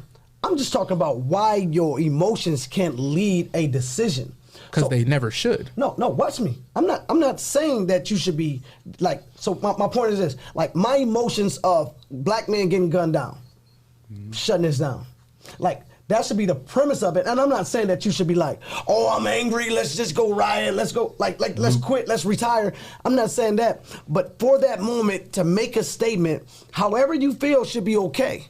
Like, yeah, you can process it. But if you quit today and you decided not to play today, then why don't we go back tomorrow? What's the goal? What was the goal in quitting in the first place? Dude, so you tell me that one voice would have been, I mean, one game, one day sitting out is equivalent to sitting out for this rest of the season. No, I'm not. I'm saying whatever you decide to do. Right. Raising the same awareness that they say they're doing right now. It goes back to, sure, LeBron sacrifices, right? They cancel the season. Great. Are we going to watch next year when they start back up in December? But you got a whole, but my point is this. In that point, you got a lot of time to say that, man, we all came together. We was a brotherhood. Now let's sit and let's press through what we going to do. Let me tell you, if Colin Kaepernick taught me nothing else, it's that y'all ain't got my back. Y'all ain't got my back. You want me to sit out so y'all can still go buy jerseys and watch games and then wait 2 weeks and be like, hey, man, that stuff's stupid. We still gonna watch. Man, I ain't about to be the only one out here on an island. Because that's what we did, right? Like, we gave them 3 weeks. So go play, though, right? I might as well play. Y'all ain't got my back. Why not? Why would I go out here on an island when the people who's supposed to support me gonna still go watch these other people pay? I'm gonna be the only one not getting paid. I'm gonna be the only one out on the island. I'm gonna be the only one getting blackballed. Most hated. And for y'all to be like, yeah, but thank you. But you brought awareness. Point. That's my point is saying that. Still kneel. That's my point is if I feel if my emotions led me to that decision, then I should stand on that no matter if I'm the only one. So what does blackball look like to a person who made a decision knowing what was going to happen? That I may not never, like when I walk away from something, I know what it's probably going to look like, right? And I may not be able to tap back into that. I'm okay, I will be okay with that. But like, what difference do it make for a jersey sale? Like, if nobody's taught you anything, somebody should have taught them how to save their money enough so that if you ever happen to get to a blackball situation or a holdout situation, you'll be good. And that's just me. You know, for me, I just think if you're going to take a stand, like, for one, I feel like we were more of a laughing stock by sitting out a game than just keep playing and act like it never happened. I'd rather we just act like it never happened. I'd agree. That was a weird little situation. It wasn't weird because I got the sentiment, right? But it was, I think somebody said it in the comments too. It was just like a publicity stunt. Like, y'all just wanted to kind of like, make it known that you were upset, but you wasn't upset enough to do anything about it. Talking inside your ear. But that's us in a nutshell, right? We loud, but I mean, all of us could be walking off our jobs right now, right? For the same reason. Ain't nobody trying to walk off their job. And I know it's like, oh, they got millions. Cool. But are you saving up right now to be able to walk off your job? Right? Like, are you saving up right now? You know racism is a thing. I know. I'll speak for me. I know racism is a thing. I talk about it all the time. I'm not saving up to walk off my job in a year. Right? I'm not saving my money to be like, it's emotional for me, right? I don't want black men to die. I don't want my friends to die. I don't want my sons to die. But I'm still not like, oh yeah, I'm about to walk off my job in a year. Y'all got me? And Cherie said it in the comments, like, you stand alone when you stand for something. And that's true. I agree. But then what? How long do I stand alone? How long do I make the sacrifice? Like, how, especially for something like racism, like, do I just never work again? Do I It's the same reason why you're not watching football. It's that thing, like you like, man, I'm not gonna wear a jersey. I don't know why you got a jersey. You gotta, if you're gonna stand on that, mean that. But listen, and I ain't even trying to get super religious though, right? But it's an injustice, and all I'm saying is like, when God got you, He got you at that point. Like, if you walk off and for doing something right, you gotta know you may not ever be a millionaire again, but I guarantee you're gonna be taken care of. And that's my only thing is you got to look at the end goal is like, and I'm going to be good regardless. Even if I walk out without saving. Like if I seen something malicious going on at my place of employment right now and it was outright blatant that I've seen it, I'm walking out. Mm-hmm. It's no question for me. But that's the kind of awareness that I think we need to have understanding for. And that's why, the question of the black GMs is, like, are we really supporting black GMs? Because now the black GM who needs your support, we ain't even watching the game because half the black people mad of how they did Cap.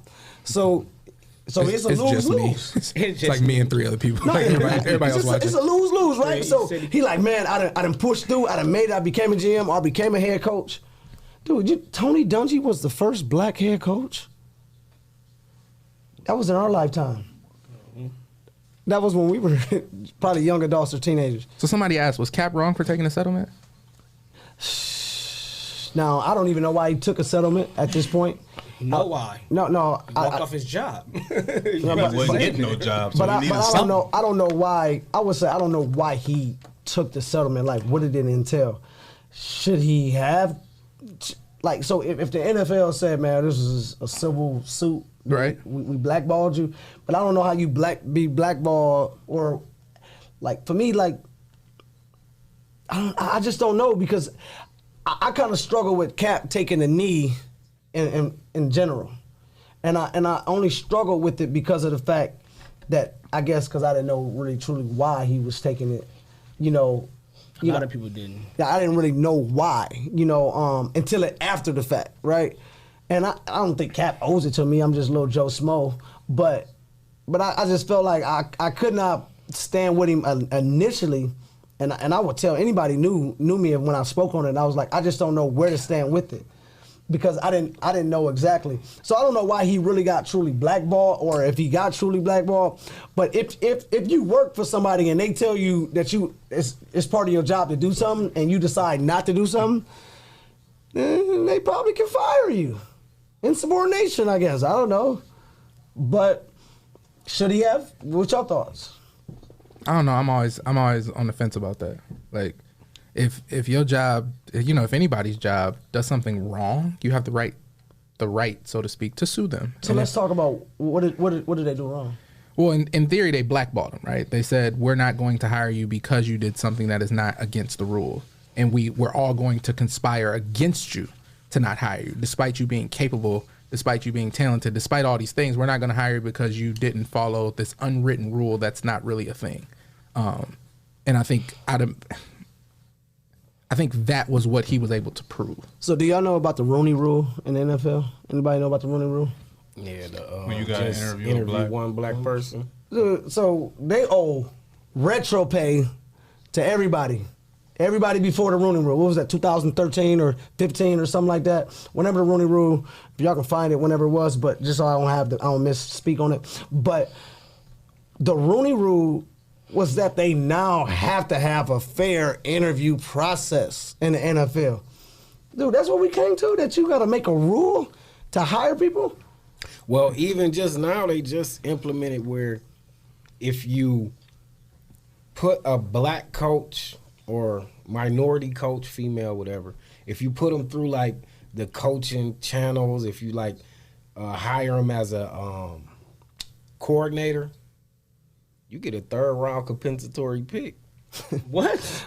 Like literally, like this just came out just. Man, if this ain't slavery. I thought I was about to say, man, racism that strong still. Yes, like, bruh. Started in 2003 and expanded in 2009. Yep. Y'all rather give away some money and some picks than hire black So people. they give it away 3rd round. If the person that came from your stock, so say you was a coach for the Patriots and you was a line coach, and somebody come hire you to be the defensive coordinator for Tampa Bay. That's crazy. New England get a 3rd round compensatory pick. That's crazy. But so even to speak to the Cap situation, wow, didn't know. Like, I think this is one of my things too. Like, because my first thing was, man, Cap was salty he was getting benched. That was my first response. Like, man, this dude just salty he was getting benched. Because I didn't know, right? And I'm like, he taking the knee, man. I ain't standing. Like, football is a child's game. Basketball is a child's game. It's a thing that we grow to love as a kid. So when you're not getting playing time, what you do? You pout on the bench, you know. So for me, that's what I was considering that he was doing. You know what I'm saying? So, I don't know, but the Rooney Rule is basically, like Smitty said, affirmative action. But Cap, I mean, even towards the end, like what was that? Like last year, he got an opportunity to try out. And then he sent them on like a wild goose chase. And they was in Atlanta. Then he said he was coming, and he didn't come, and he went over to a high school to work out, and all that type of stuff. But in his defense, at that point, they told him he couldn't have no cameras. They had to be on their terms. They had to be on his receivers. So guess what? I pay my own. Hey man, just drop every ball. Look it in, and just drop it. So guess what dropping does to a quarterback? Plays with your confidence. You think they really do that? Huh? They just created a Rooney Rule for them not intentionally not hiring black men. You don't think they'll give a college receiver $10,000 to drop these balls? That's messed up. Messed up ain't the word. But that's what I'm saying. Like, we should create our own engine. You know what I'm saying? Like, we got a lot of guys who have money who want to probably invest that can do it, bro. Like, and make them have to come and play our teams. Well, Vince McMahon let you know right now, it ain't as easy as it looks. I mean, he done tried the XFL, 3 times? Failed miserably. But the last time, The Rock had to bail him out. But I would say in the NFL, I mean, if we start getting, so what I'm talking about is the influence from the millionaires, right? Black millionaires who pulling these. So you mean like LeBron, Jay-Z, P. Diddy, all these guys who trying to tap into the NFL, just like, hey, you know what? Hey, just hang on. Hey, just a couple years, boom. Or maybe even start going to these colleges. Like, dude, what do AAU, when you play in AAU, right? How do a kid know what school he's about to go to? Like, he's in 7th grade, he's a phenom. How do you know what school he's probably going to go to based off of what? Recruiting. And how do they recruit in AAU? Measurables? No, like what physically do coaches come sit at your game? Yeah. And what else do they do as far as give them gear, right? So Louisville was recruiting you, right? You're on their radar. So next year, you know, Adidas come out of nowhere with some t-shirts, jerseys, shoes, all of it. So now by the time you play for this team, guess what? Now you like, oh, I'm an Adidas guy. Oh, man, they show love for me the whole thing. Next you know, Louisville is your top pick because of that. So what I'm saying is they'll do the same, bro. Like in this whole, like, so why we can't do the same thing like with our players? Like, catch them young. Hey, a couple years, we got you, bro. Like, I don't know if we have the money. I mean, you don't think we have the money? I think we're underestimating. Try to do that, didn't he? I think we underestimate the money that is in the NFL. Like billion, not like a couple billion. But I'm not. But we talking about a couple hundred. We're talking about 32 billion at least because every one of them got $1 billion. Right? Like, I mean, it's just hard to compete. They will literally buy you out the game. But think about it. All the owners aren't really like football guys. Yeah, like Jerry Jones is an oil guy. But what I mean by that is like you're a star. You're going to Alabama, right? You're the best wide receiver in the world. Jay-Z and LeBron approach you like, hey, come play for our league, man. We can only pay you $500,000 a year, but come play for us for the cause, for the culture. Those billionaires is going to call your sponsors and pay them. Do not sponsor him. Right? Do you think it's what's going to happen is they're going to let it be successful, and then they're going to come to Jay-Z and say, hey, man, I got $2 billion for you. Give me the league. I can't do it. They go out of here. But so you're asking, but then you're asking Jay-Z to invest in a company for the sake of losing money. Like start a company and lose money. So you think they'll lose money? Yeah, who gonna watch it? So I'm speaking about taking these 70% guys. Like you start, and I'm saying start with the ones who've made millions already. Like the ones who got like Cam Newton. Odell. Like Cam Newton got blackballed. and he's still in the league. And then he goes to the Patriots out of all places. Like, Cam Newton, hey, you're too flamboyant. Like, how you gonna tell me how I'm gonna be? What type of person? He's too loud. Chad Ochocinco got blackballed. We talk about these guys. So we put all the old guys, not the old guys, but, on their second leg. Did he get blackballed? You put them in the T.O. league. got blackballed. You put them in the league and then I what? love me some meat. Will you watch it? My quarter. But yes, I'll watch it. I'll actually put all my money into making sure all my little life savings. Shout out to Panache. I'll take all this off and sell How it. long you think it'll last though? How long? I think it'll last as long as we put it. We Support make it, yeah. We put And then emphasis on it. Tim or you just said when they come and offering that check, take it over. We talk about It's one, hard for white America. No, but we talk except from white black men. But we talk from one white man to the next, right? But I'm talking about a generational thing, a cultural thing, a cultural shift, right? And that we say that. And I'm not saying that it needs to be a black NFL. We can get some white guys, some Wes Welkers or from the Patriots or whatever the case. And John may be. Allen just made a good point. He said in the network they own the cable networks too. Where you gonna show your game at? That's what I just said. What they gonna play? Oprah Winfrey Where Network. they gonna play? Yeah, you gonna play on OWN. Nope, you get with Tyler Perry. Making a movie? And he got his studio and everything. He got all that. Who own Bounce? I don't know, man. Everybody own Bounce. That's API. Everything is under API. OWN. Oh, but that was my point. If I tell you I'm gonna pay you $500,000 and you really gonna have to donate something back because we're gonna need some money for the league, and Craig tell you he's gonna pay you $3 million a year, and you've been working your whole life, right? And by the time when you that good, you know how this go, right? When you that good, everybody already eating off you anyway. Like we already planning to eat off you. That's a financial literacy class that Matt need to teach, I guess. You know what I'm saying? I'm taking the $3 million. I catch on my second window. Let me go play for Craig, get this 20, 30 million, and then I come back for you. So we talk about things that's hot on the market. Moan, what's not right now? What's not right now? What's not hot? What's not? What's hot or what's not? What's hot or what's not? What's not is the New York Jets probably gonna be on their way to be the 16 team. The New Browns. How many teams have been? Like 6. Like I think it's 5. Yeah. I didn't think it was that many. Yeah. That's embarrassing. That's embarrassing. It's New like York the Browns, Jets, and the bro. Browns turned it over. But go ahead. The New What York else is Jets, what's not? man. Like what's not is the New York Northwest Jets. Ohio basketball. Almost bad as the Cowboys. Man, no, that was the next point, but the Cowboys. But you know what I'm saying? We already talked about Nate Robinson. That was gonna be one, like stay in your own lane. You know what I'm playing? You know what I'm saying? Play basketball. Nate boxing ain't for you. Maybe for working out, but cardio stay out the ring. You know what I mean? But the Jets, man, the Jets, man, they 0-11 right now, man. So I don't know where, I don't know what direction they going in right now, but that is not what's not. That's Direction of the first round draft pick.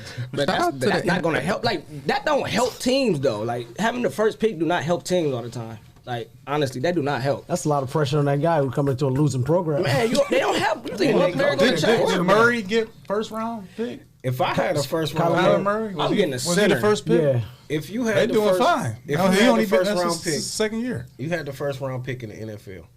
You're not gonna answer this. What position? What position would you draft? It depends on what you Quarterback. The You Jets. starting a team. You start your if I'm you starting the starting team? Your league, right? you starting your league. Quarterback. Not quarterback. That's not the quarterback. I'm taking the most explosive player in the draft. I'm drafting a center. Receiver or See, but you gotta think. See, when you drafting, Oh, y'all gonna be see, awful. but see what you think when you drafting, you gotta draft. You gotta Offense or draft people who gonna be a fan, who gonna bring fans too. Yeah. Like you gotta bring people who gonna bring John money Allen said because lineman. no, you would get technically. I was gonna say an offensive left tackle. You know Not what when I'm you saying? starting getting a off a team. DN. man. No. I want the most explosive. But DN. it depends. But you got to get somebody who's going to be for the TV, who's going to be interesting to watch. Because you can lose a lot, right? You can lose a lot. People still come and watch you. Like Chad Ochocinco, if Cincinnati never had a winning season, I don't think they ever made the playoffs. But they love watching him. They never had a blackout while he played. The year he quit, blackouts. We was living in Cincinnati at the time. Man, they was coming down on campus passing out tickets like, "Hey man, go down to the stadium so we can fill it up." But I just think that it's important, bro, that you gotta have somebody that's a fan favorite. I'm the fan favorite. But the offensive line start everything for me. I think like you have to build the offensive line. You gonna draft a center? I'm talking about a left tackle. I mean, He said a center. He touched the ball. Everything started with him. Oh, man, you was out your mind. Centers don't even get drafted in the first Man, I round. watched the team almost lose the city championship because they ain't have a good center. Who's that? Huh? Who's that? I don't know. We don't talk about schools here, but I just saw it on TV. Oh yeah. On TV. 2 bad snaps almost cost Like them pay the attention to the championship. football. Like you know what I'm saying? Most centers are leading the line the whole time. Like they call the the centers are That was a long They doing snapper. everything, bro. I'm not That's not drafting no snapper. center. Calvin Johnson and Barry kept the Lions on TV, and you know why? Because they were fans. No, man, you just in the Lion region, man. That's why it was on TV. You just I stay didn't like know a what. truck. Well, I ain't even. No, they'll give you a blackout. Me and Smitty gonna have to They hit. will black I'm you looking out. at these comments and Matt said it too. Matt, whether he was being serious or not, Matt's comment about Trump will never leave him. Ever. Keep talking about it. They will forever talk about And he Matt's. ain't gonna never forget about it. He had no clue what my ballot looked like. Right. Whether he actually voted, whoever he voted for, that comment will never leave him. All right, so let's go to the next topic, All he right? wanted to do was make America great again. No matter if I voted for him or not. Hey, I'm gonna go to question 5 though, real quick. All right. Do you think coaching staffs, right, need to necessarily be friends? Like all y'all head coaches, do you need to be friends with your staff in order to be successful? Like, do you need to be friends You need to have a to make great it to the top? relationship. That's tough. You need to have a great relationship, like and a great understanding. Like you don't have to be friends, like, but. What's the definition of friend? I'm about to say, what do you mean by Yeah, friend? Man, y'all know what friends No, it is, don't. man. Like Tim, my friend. I don't talk to Tim. Tim ain't your friend. Tim is an associate of yours. How you gonna tell me if Tim is my friend or not? Is he your friend? We're not gonna start this week. We not going back and forth. Do you get cupcakes?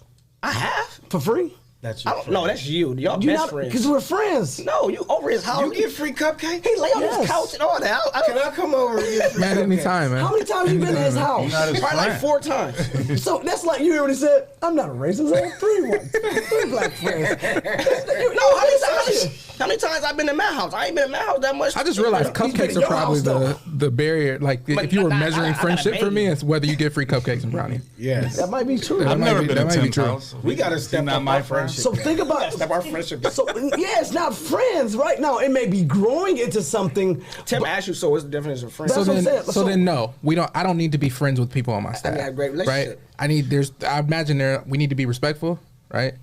I need to love you more than I like you, and I say that about my players all the time. You ain't gotta like each other, but you need to love each other, right? When it's time to get battle tested, I need to know that you have my back. Right. When we in the trenches, I need to know, and when we outside of the trenches, I need to know you ain't like out here talking crazy about me. I'm just gonna ask questions on this because I've been with all three out of the 4 of you, so I'm just asking questions on perspective, right? So when we talk about friends, right? What about you spoke about the battle, right? Right. So isn't it cool to be able to have somebody who you know is battle tested because your friendship is solid? Like he knows how much grind you've put into it and how bad you want it. Opposed to hiring Joe Smo, who's like, hey, I just want the job. I'm gonna be a good assistant, but maybe don't know you that well. I don't need to be friends to know your grind.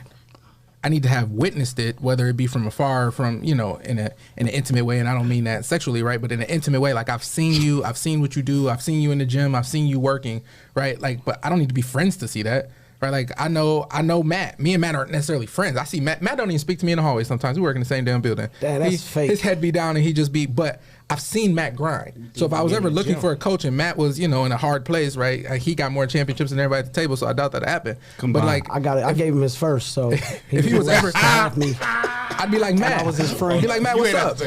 at the table. And I know he's a good coach without ever having, been in the grind or in the trenches with him. And I think, honestly, it depends on how established you are. Wait, so what do you mean by established before you get As to far as a That's coach, straight. for That's like, straight. so for me, just coming into the role, you have to have somebody that you trust. Who you trust more than a friend? That's already established. Somebody that you know gonna grind with you and same thing to what Tim point. You saying your assistant should be established or your program should be established? Your assistant, your program, if your program not established and you just building, I think that you should have established friendships as your coaches. But what about if they're friends, right? And you're friends, and because y'all friends, he be like, "Hey man, I gotta leave. I can't make it today." Because he your friend, he like, "I can't make it today." Well, that's where the respect factor come in, and that's on the head coach, because has he judged that? He knows his friend. He know he that type of guy. Like for me, I hired Coach Mike. I know for sure, 100%, he gonna be in the gym longer than me. he gonna, he wanna be in there. He wanna be in there to 2 a.m. if he could. You know what I'm saying? Like he got that type of grind in him. You know what I mean? So like hiring somebody like that before, as you trying to get established, and then once you established, it don't matter, because if you got an established program like Matt, he gonna get dedicated coaches just want to come volunteer. True. And that's the same thing at Rogers too. I mean, I'm sure he can pick who he want to coach. Who he wants to come and be his assistant, because when you winning, people want to gravitate towards winning. I mean, who don't want to coach a winning program? People want to know. That's not easy. People want to know, what is he doing? What is he doing in that gym to produce 20+ wins? So what happens is this. So let me just say that. So Matt, you can probably speak to this, right? So now you get coaches who come in and they want to be a part of you because they want to know what you're doing. They want to be a part of that.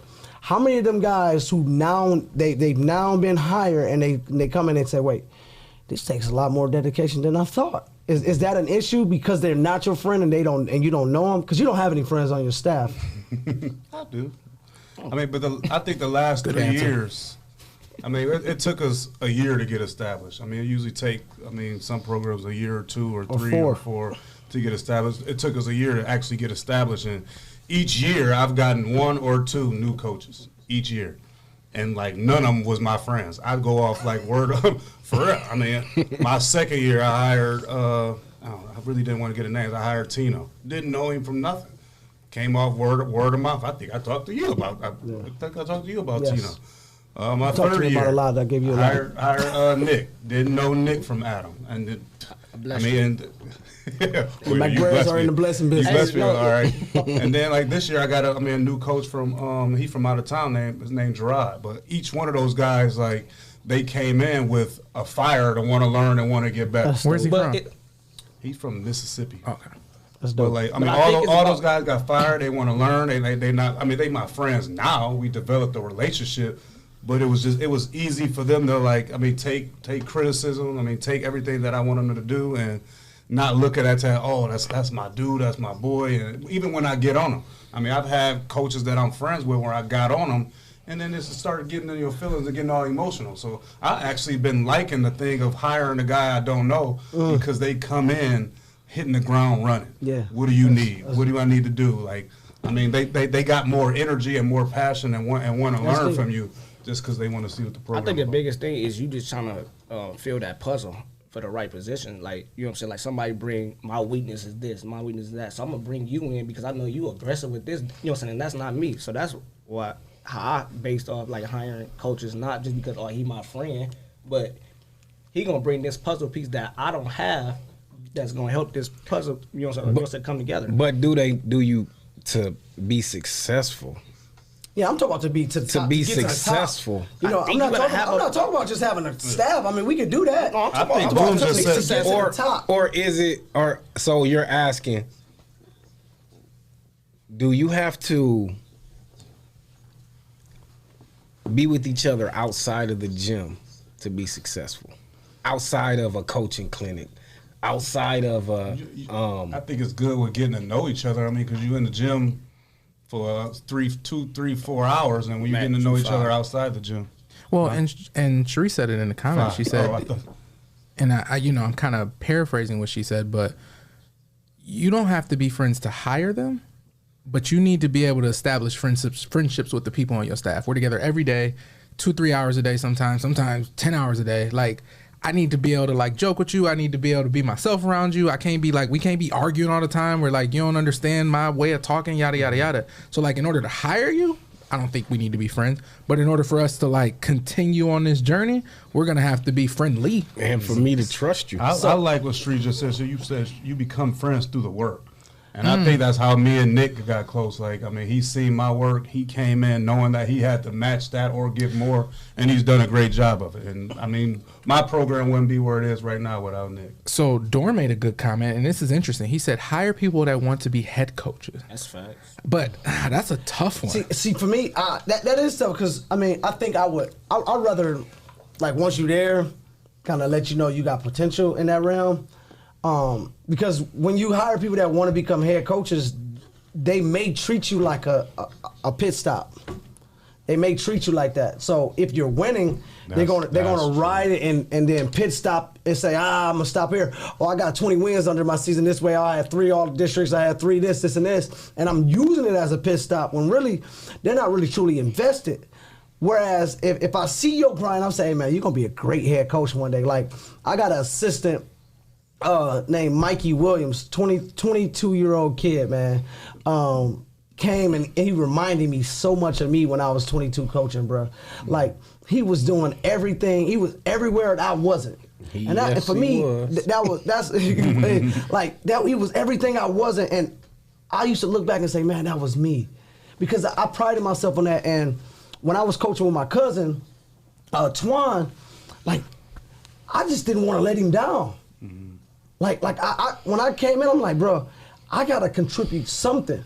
And I wasn't the greatest basketball player in high school or even in my life, right? So I knew what I was great at. And that was explosiveness, quickness, footwork.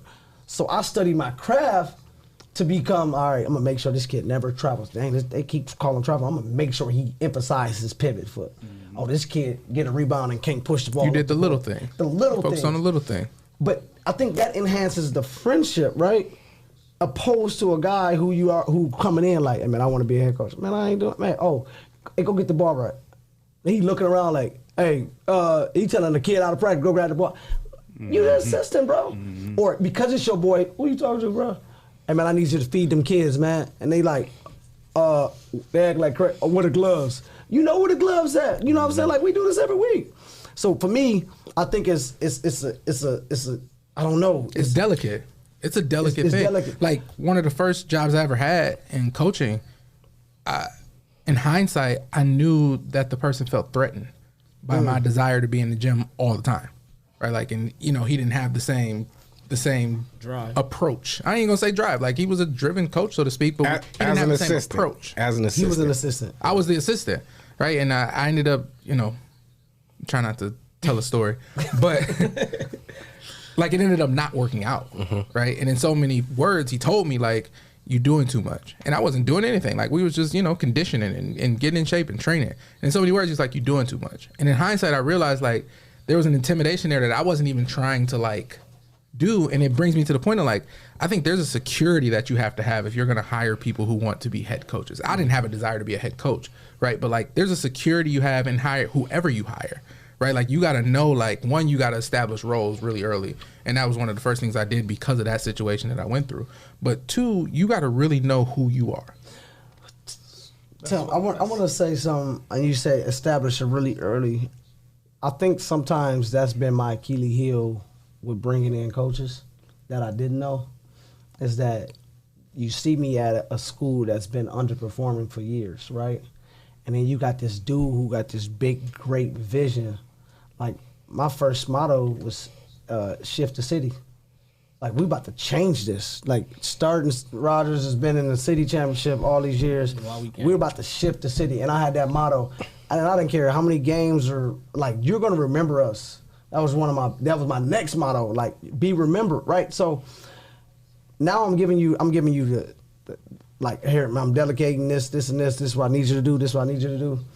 And you're like, hold on, bro. I ain't signing up for this.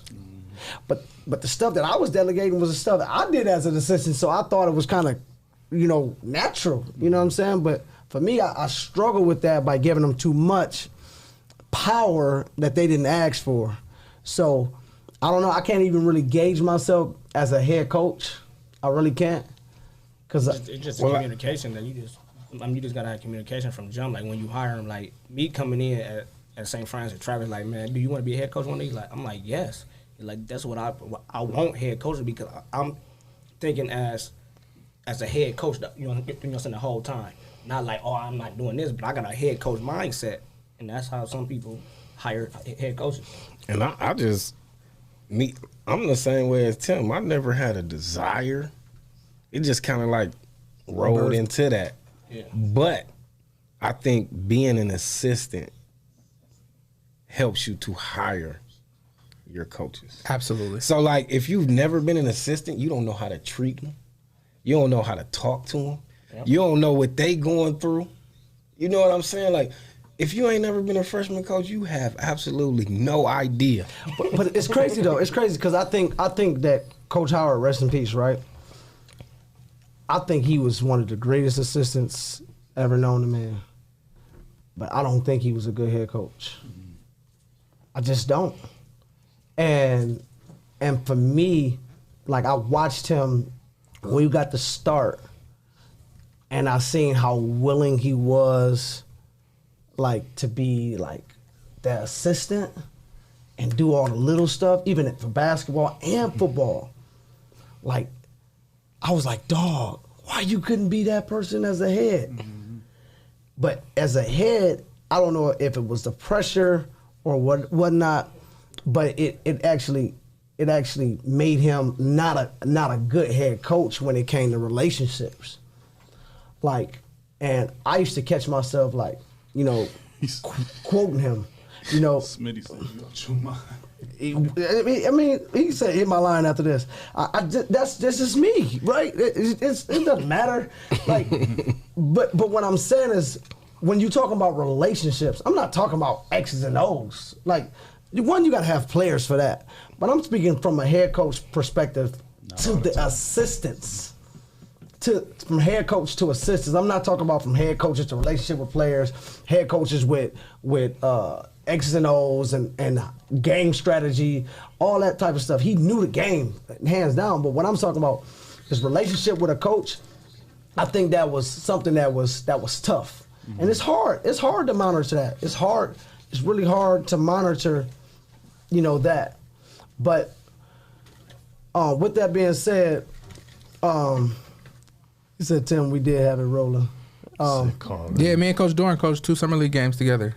2 summer leagues? I was undefeated too. He said he was undefeated. I was undefeated. That was my first summer league. Y'all ain't make it to the, you say summer league? Yeah, summer league at Central Catholic. I think it's been last thing, I think it's just been a good experience having coaches that I didn't know and wasn't friends with. Now you got lifelong friends. Now all those guys, like I said, Nick, Phil, Gerard, those gonna be lifelong friends. We called Tino when we was in Chicago a couple weeks ago. We called Tino when we was in Chicago a couple weeks ago. I think there's 3 different types. And I would never known Tino if he didn't want to come. And he wanted to come volunteer at first. He got the news over there with you when he went. Right. His first year. That's what you want. I'm like, he got the news here. I ain't been interviewed yet. That's why you start winning. But I think there's 3 different types of hiring coaches, right? Like, and we're kind of all represented here. Like, there's like a Craig. We're like, this is our first, we're building a culture. We're hiring people that are going to help us build a culture. That's a new thing, right? So you kind of are hiring people you know. Right, like you're going to your resources at this point. Like I hired Greg Davis, who I've coached with for 12 years. I hired Laura Carr, who I've coached with for the last 5 or 6 years in different capacities. And I hired one person I don't know, right? Nikki McCoy, who played at Northview for a million years, who's Mrs. Northview, right? Like on Moan though, Moan's this your 3rd year? Second. But even in your 2nd year, like you're kind of filling departed spots, right? Like your culture's kind of what it is. You know exactly how you need to fit the puzzle. And then in Matt's spot, like I'm an established program. People want to come coach with me. I have choices. I can say no to some of y'all. I can say yes to some of y'all. Like, but I know exactly what I'm looking for. And if you don't fit it, like you ain't even good enough to be here. Right. And as we talk about like what hiring looks like, you really have to consider like there's different levels in the hiring. Right, like everybody ain't hiring in the same way. Like me and Matt ain't hired in the same way. Not at all. I had coaches not want to coach with me because I fundraise too much. But you have people who also want to coach with you just because they want to be part of. They want to travel. They want to be part of a 20-win season. They want to come to Cali. The Rocket. Right. They want to be tackled on the floor, or jumped on, or give you a chair and you smack it out their hand. Merk, what's the call number? It's right here. It's already up there. Oh, okay, bet. Yep. Give us a call, man. Give us a call. Give us a call. She said she would have socked me if she was my Call assistant. in, man. Be Spotlight. We'll buy lunch tomorrow, man. Sharice said she asked Whoa, him. man, you ain't hired Boom? You ain't hired Sharice? Man, she Hollywood. She pump faking like a bug. You wasn't trying to have the first woman in the City League? I didn't have enough money for Sharice. Jeremy doing Northview. City League. Oh, the City League. And the boy staff, yeah. I couldn't afford Boom at the time. You still can't, but she asked. She asked me when we wasn't rich. Oh, so y'all rich? Oh, the coaches that left for fundraising. We Saint rich. Back to. Y'all got money? Wait. Oh man, they said if Smitty call in. If Smitty call in, Yes. they said, do we have a bleep button? You guys have a bleep button step by step. Smitty, what up, man? Smitty, Smitty, your phone on? Yeah, can you hear me? Yeah, we can hear you now. There you go. What you got for us, Smitty? I gotta address Chris. Turn your mic. You gotta, Smitty. You gotta turn your phone off or your mic off. I had it in my car. Can you hear me better now? There you go. Yep. I gotta address Chris. I love Chris to death, but Chris lost his damn mind tonight. All right. Why you say that, Smitty? Because listen, I agree with Chris. G was a great assistant coach, but G was also a great head coach too. You gotta look at the circumstances G had when he was the head coach. Speak about that. Coach at Scott. And go back and look at his coaching staff when he coached at Scott. I'm not sitting on nobody in that weight because I was a part of the weight staff, and I ain't know nothing about football. I just did it because he needed an adult, a positive adult to help mentor them kids. True. So I'm I not think if he had got an opportunity to coach at Star as a head coach, where he had more resources, more kids, and I love my kids that way. They were some tough, talented kids, but we ain't had nobody. We weren't successful. When G was that way, we had a fractured coaching staff. Everybody was outside their lane, and he had to deal with all of that. So I'm not speaking about. Say he wasn't a good head coach is to me is disrespectful. And I know you didn't mean to be disrespectful, Chris. You just giving your opinion, but I gotta stand up for my guy. So you should, you should. But what I'm not speaking about the kids. Or I'm speaking about coaches meetings, expectations, and stuff like that. Like it was times y'all was watching, or maybe not even you, but it was times watching film that I didn't even know when we was watching film. It's just simple, the small stuff like that. Like I was the guy who, and you know me, I was there every day, never gave excuses for anything. And for me to be left out of film and stuff like that, for me, I think that's not good for somebody who want to be around. You could tell me to come and film. Hey man, you can't say nothing. But when I'm speaking, I'm talking about small things from a head coach to an assistant coach, not from a head coach to. See, you was the opposite. You was invited to film and told them you wasn't coming. Right. I told him I wasn't coming because I wasn't doing 10 hours. So you can't hire friends. See, I wanted to do 10 hours and I wasn't invited. I understand that, Chris. And me and you done had this conversation. Go ahead, I'm sorry. We do less than 10 hours, Smitty. You can be my assistant. I think it was a different dynamic playing back then, Chris, because you was married to Sharice. That was like his daughter. And we talked about sometimes how he didn't see you as an adult at times. That's kind of what I want to talk to you alone about. I don't want to bring up a personal conversation you had, but I think some of that was going out when he left you out with something. But he valued your coaching though, for sure. Yeah. I'm not saying he didn't value coaches. I'm just speaking from a ministry. I think he valued you. I ain't talking about other coaches. I'm talking about you. Well, it sounds like y'all need to go down memory lane, so we're gonna make sure Chris call you later. Hey, no, hold on. I gotta say one thing. The Trump voter on the set, man. Listen. Hold on, Smitty. It's okay, man. We ain't gonna cancel you, no shit like that. We gonna still come to your games, man. But it is what it is. He said they ain't gonna cancel you, Matt. I can't even hear him. So, hey, but Chris, call me when you get off, though. All right. Can I call you too so we can talk about my vote? Hey, yeah, we're three-way, you, Matt. We're big. All right, cause you can't have his number. I think I gotta elaborate some stuff for you. Till then. I think he off the line. But somebody made a good point that we need a bleep button because Smitty's first word was damn. Like right off the back, he was up with it. It's a podcast. You allowed to cuss. That was funny. I did want to go back real quick because it was something that we talked about earlier with like something parents need to know, and it's the fact that there's another person that's just as good as your child, right? And I think that gets forgotten in the recruiting process, and like as parents talk about like who their kid is and how much they love. Like nobody has to love your kid the way you love your kid, right? Like there's another you 6'5" and you can shoot threes and you can do these things. There's another kid out there who's 6'5", who can shoot threes, who can do those things. There's another kid out there who can rebound. Your kid is not necessarily special. They're talented, but they're not special. And if they don't do everything right, if they don't hit all the P's and Q's, dot the I's, cross the T's, there's another you. And I think that's one of the bigger things that I've seen, like, in coaching over my however many years I've been coaching. Like a lot of people think their kids are special. And they scared to let their kids fail. Yeah, you don't know it until you let them fail. How not special they necessarily are, and I think that's important. And the other thing was discipline, and somebody mentioned it, but like 8 a.m. to 8 p.m. discipline, like that wake up, go to sleep discipline. You look at like a Deshaun Kaiser, you look at even a Nate Washington when he got to Tiffin. I went to Tiffin with Nate. Like you look at any great player, like not good, great. They had discipline. Like they had a schedule, they had a routine, they had things that they did every day when nobody was looking. They ate breakfast at the right time. They ate breakfast, right? Like it's funny you say that because they say when it was time to go to the bar, you can ride past Nate on the field running routes at 9. That's very true. That is very true. Nate wasn't like out and about, like because you can't do both. I mean, you heard me say it 100 times. There's only one way. Yeah. There's only one way. You can't do both. You can't be both. So if you're going to let your kid like just sit on Facebook all day and, do whatever it is they do and post how they want and move how they want and eat how they want, you're going to get what you get. For sure. You're going to get what you get. So you got to have discipline. And parents have to understand, like, if you good, they're going to find you. You know what I mean? That's not true. I think so.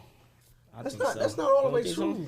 If you make yourself visible. You need the exposure. Because you got to think, like when COVID hit, Penn State did something really dope. They did a virtual clinic. So let's think about it. Let's say they camp costs $250 to go to, right?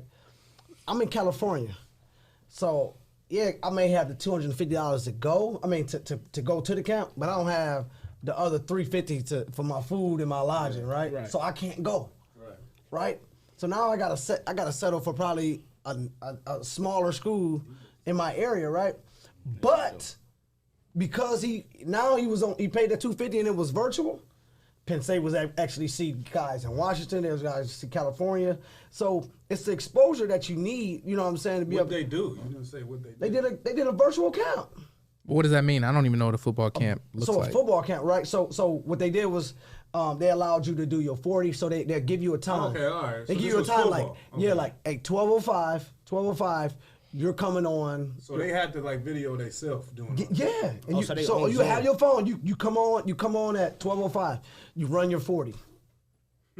And then they move on. Hey, you only got a 3-minute window to run your 40, whatever the case may be.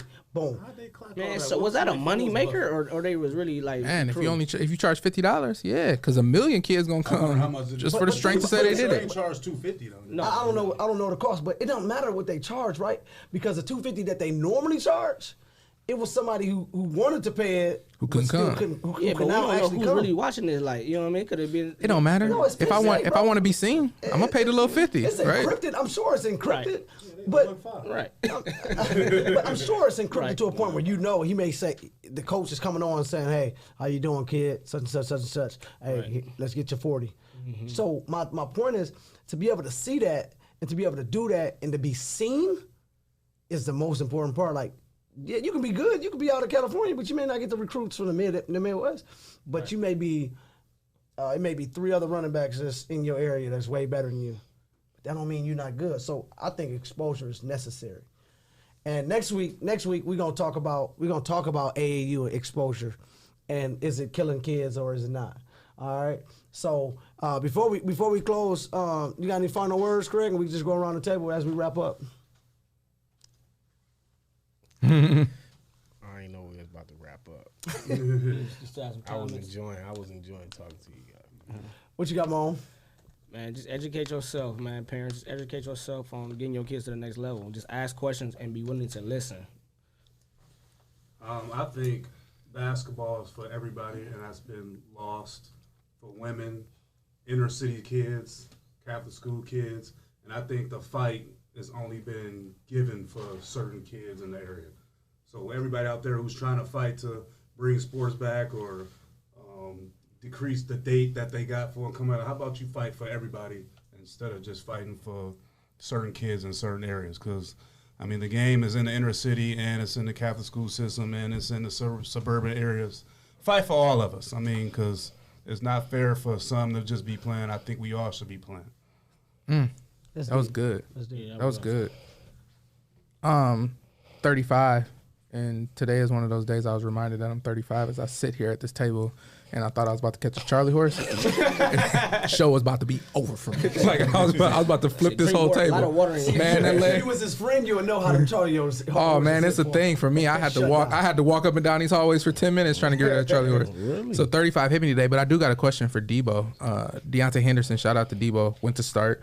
Lives in California now. Yeah, you know who he played That's my for. little cousin. Cousin. Yeah, My only He year started to coaching count boys. first. Matt Wortham was on the staff too. Debo was the starting point guard. But Debo, being in California, do you see a difference in approach, right?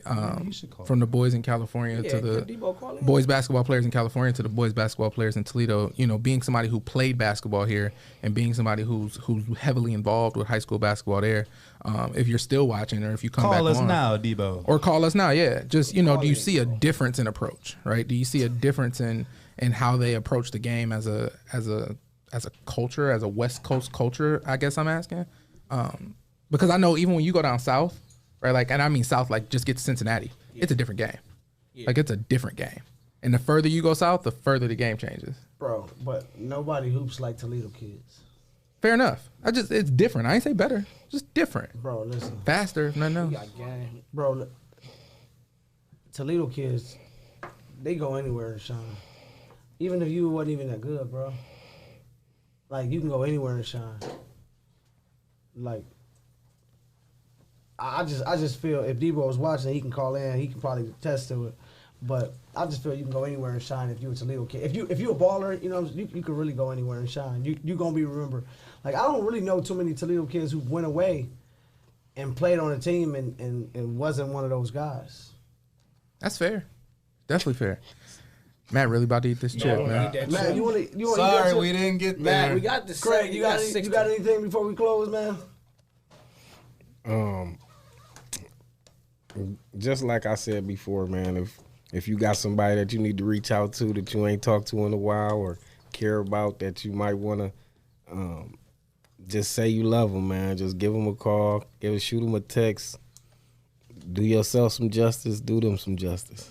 Give me a call because I'm in a bad place. They might want to hear from you. I'm sure they'll love it.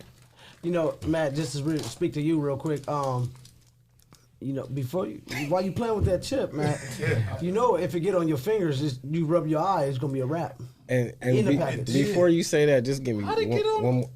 I'm telling you, bro. I'm telling you. Hey, don't rub your eye. Said something. I didn't even know it was. The one thing that I did tell my coaches, because I know it's tough. Like Matt said, I told them starting December 1st, which was yesterday, take time to better yourself from December 1st to January 11th. Do something every day, whether it's as a coach, as a father, as a brother, as a whatever. Do something to better yourself, whether it's health, whatever the case may be. As a coach, we take a lot of time to do things for other people, and we forget about the most important person, and that's ourselves. He took my sermon. That's deep. He definitely took my sermon, because all I was going to say is, man, get a massage. I've been doing it for every 2 weeks for about the last 3-4 months. Same person? Same person. Wow.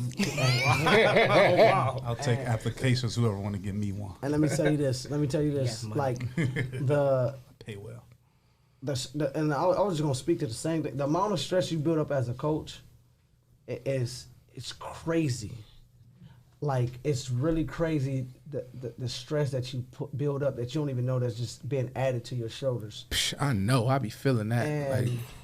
And as the season goes, or if it don't, for Will County coaches, if you're listening in Will County, as it goes, I'm telling you, you have to literally take the time to literally go get yourself relaxed. For me, I talk a lot, so that's not an intimate setting for me to talk because I'm going to talk. So I'm transparent, but literally going to get a massage, closing your eyes and just decompressing for an hour, 15 minutes. Damn, you get the expensive one too. You know, if you do that, I promise you it helps. And that's kind of like why I like reffing, because there's no stress after it. Like I love reffing. In that game, that 2 hours. Once that 2 hours is over, I could shower right there and walk out, and it's like I don't have to worry about a kid that I probably said something wrong to or nothing like that. So that's why I'm walking away from coaching. I think you should give everybody your biggest nugget. What you do too, though, like you take a couple days or a weekend and just go out of town. You said you was doing what? No, just go to sleep and just you know what I'm saying, and just sleep. That's on my bucket list right now. I take as a coach, I think you should take a pre and a postseason sabbatical. And when you take your sabbatical for preseason, all you're doing is collecting your thoughts on and freeing your mind for what's about to come. And as a coach, you know how hectic it get. I practically live out my trunk, you know, for the whole season. You know what I'm saying? It's just so much stuff that you don't want to forget. You just kind of leave in there. So I encourage you to take that sabbatical. And then after the season, before you do anything else, before you go into the next sport, before you start your off season, take time for yourself. Take that sabbatical. Free yourself again. And this is all the stuff that I'm talking about as far as, like, we talk about mental health and all that. But I'm telling you, like, some of the stuff can be addressed before it become a mental health issue, before you start losing your mind. And I knew this because I literally, one time, my wife came in, she took a picture of me, she put it on Facebook, but I literally came in the house and put my back against the wall and slid down the door. And she took a picture like, oh, he just fell asleep right there. But that's all I could take. I was just praying just to get home. Like, I was losing my mind on the inside, and I had enough. And I literally said, man, I have an issue right now. Like, that was it. That was my breaking point. Like, that's all I wanted to do was just make it on the other side of the doors. That's how heavy it was. So I'm encouraging you coaches, it is heavy coaching. I don't care where you at. It's heavy coaching, dealing with all these different personalities, the 36 kids you got to deal with from your programs, and on top of parents and all those type of things, and on top of administration, like all these different things, man, it's loaded. And then you ain't even talk about winning yet. So please, take sabbaticals, get yourself a massage. And as I say every time, each and every week, if you ain't willing to step in the game and be a part of this combo, please just stay on the sidelines. Until next time, we'll see you again Wednesdays at 9 p.m. on Sidelines. Adios.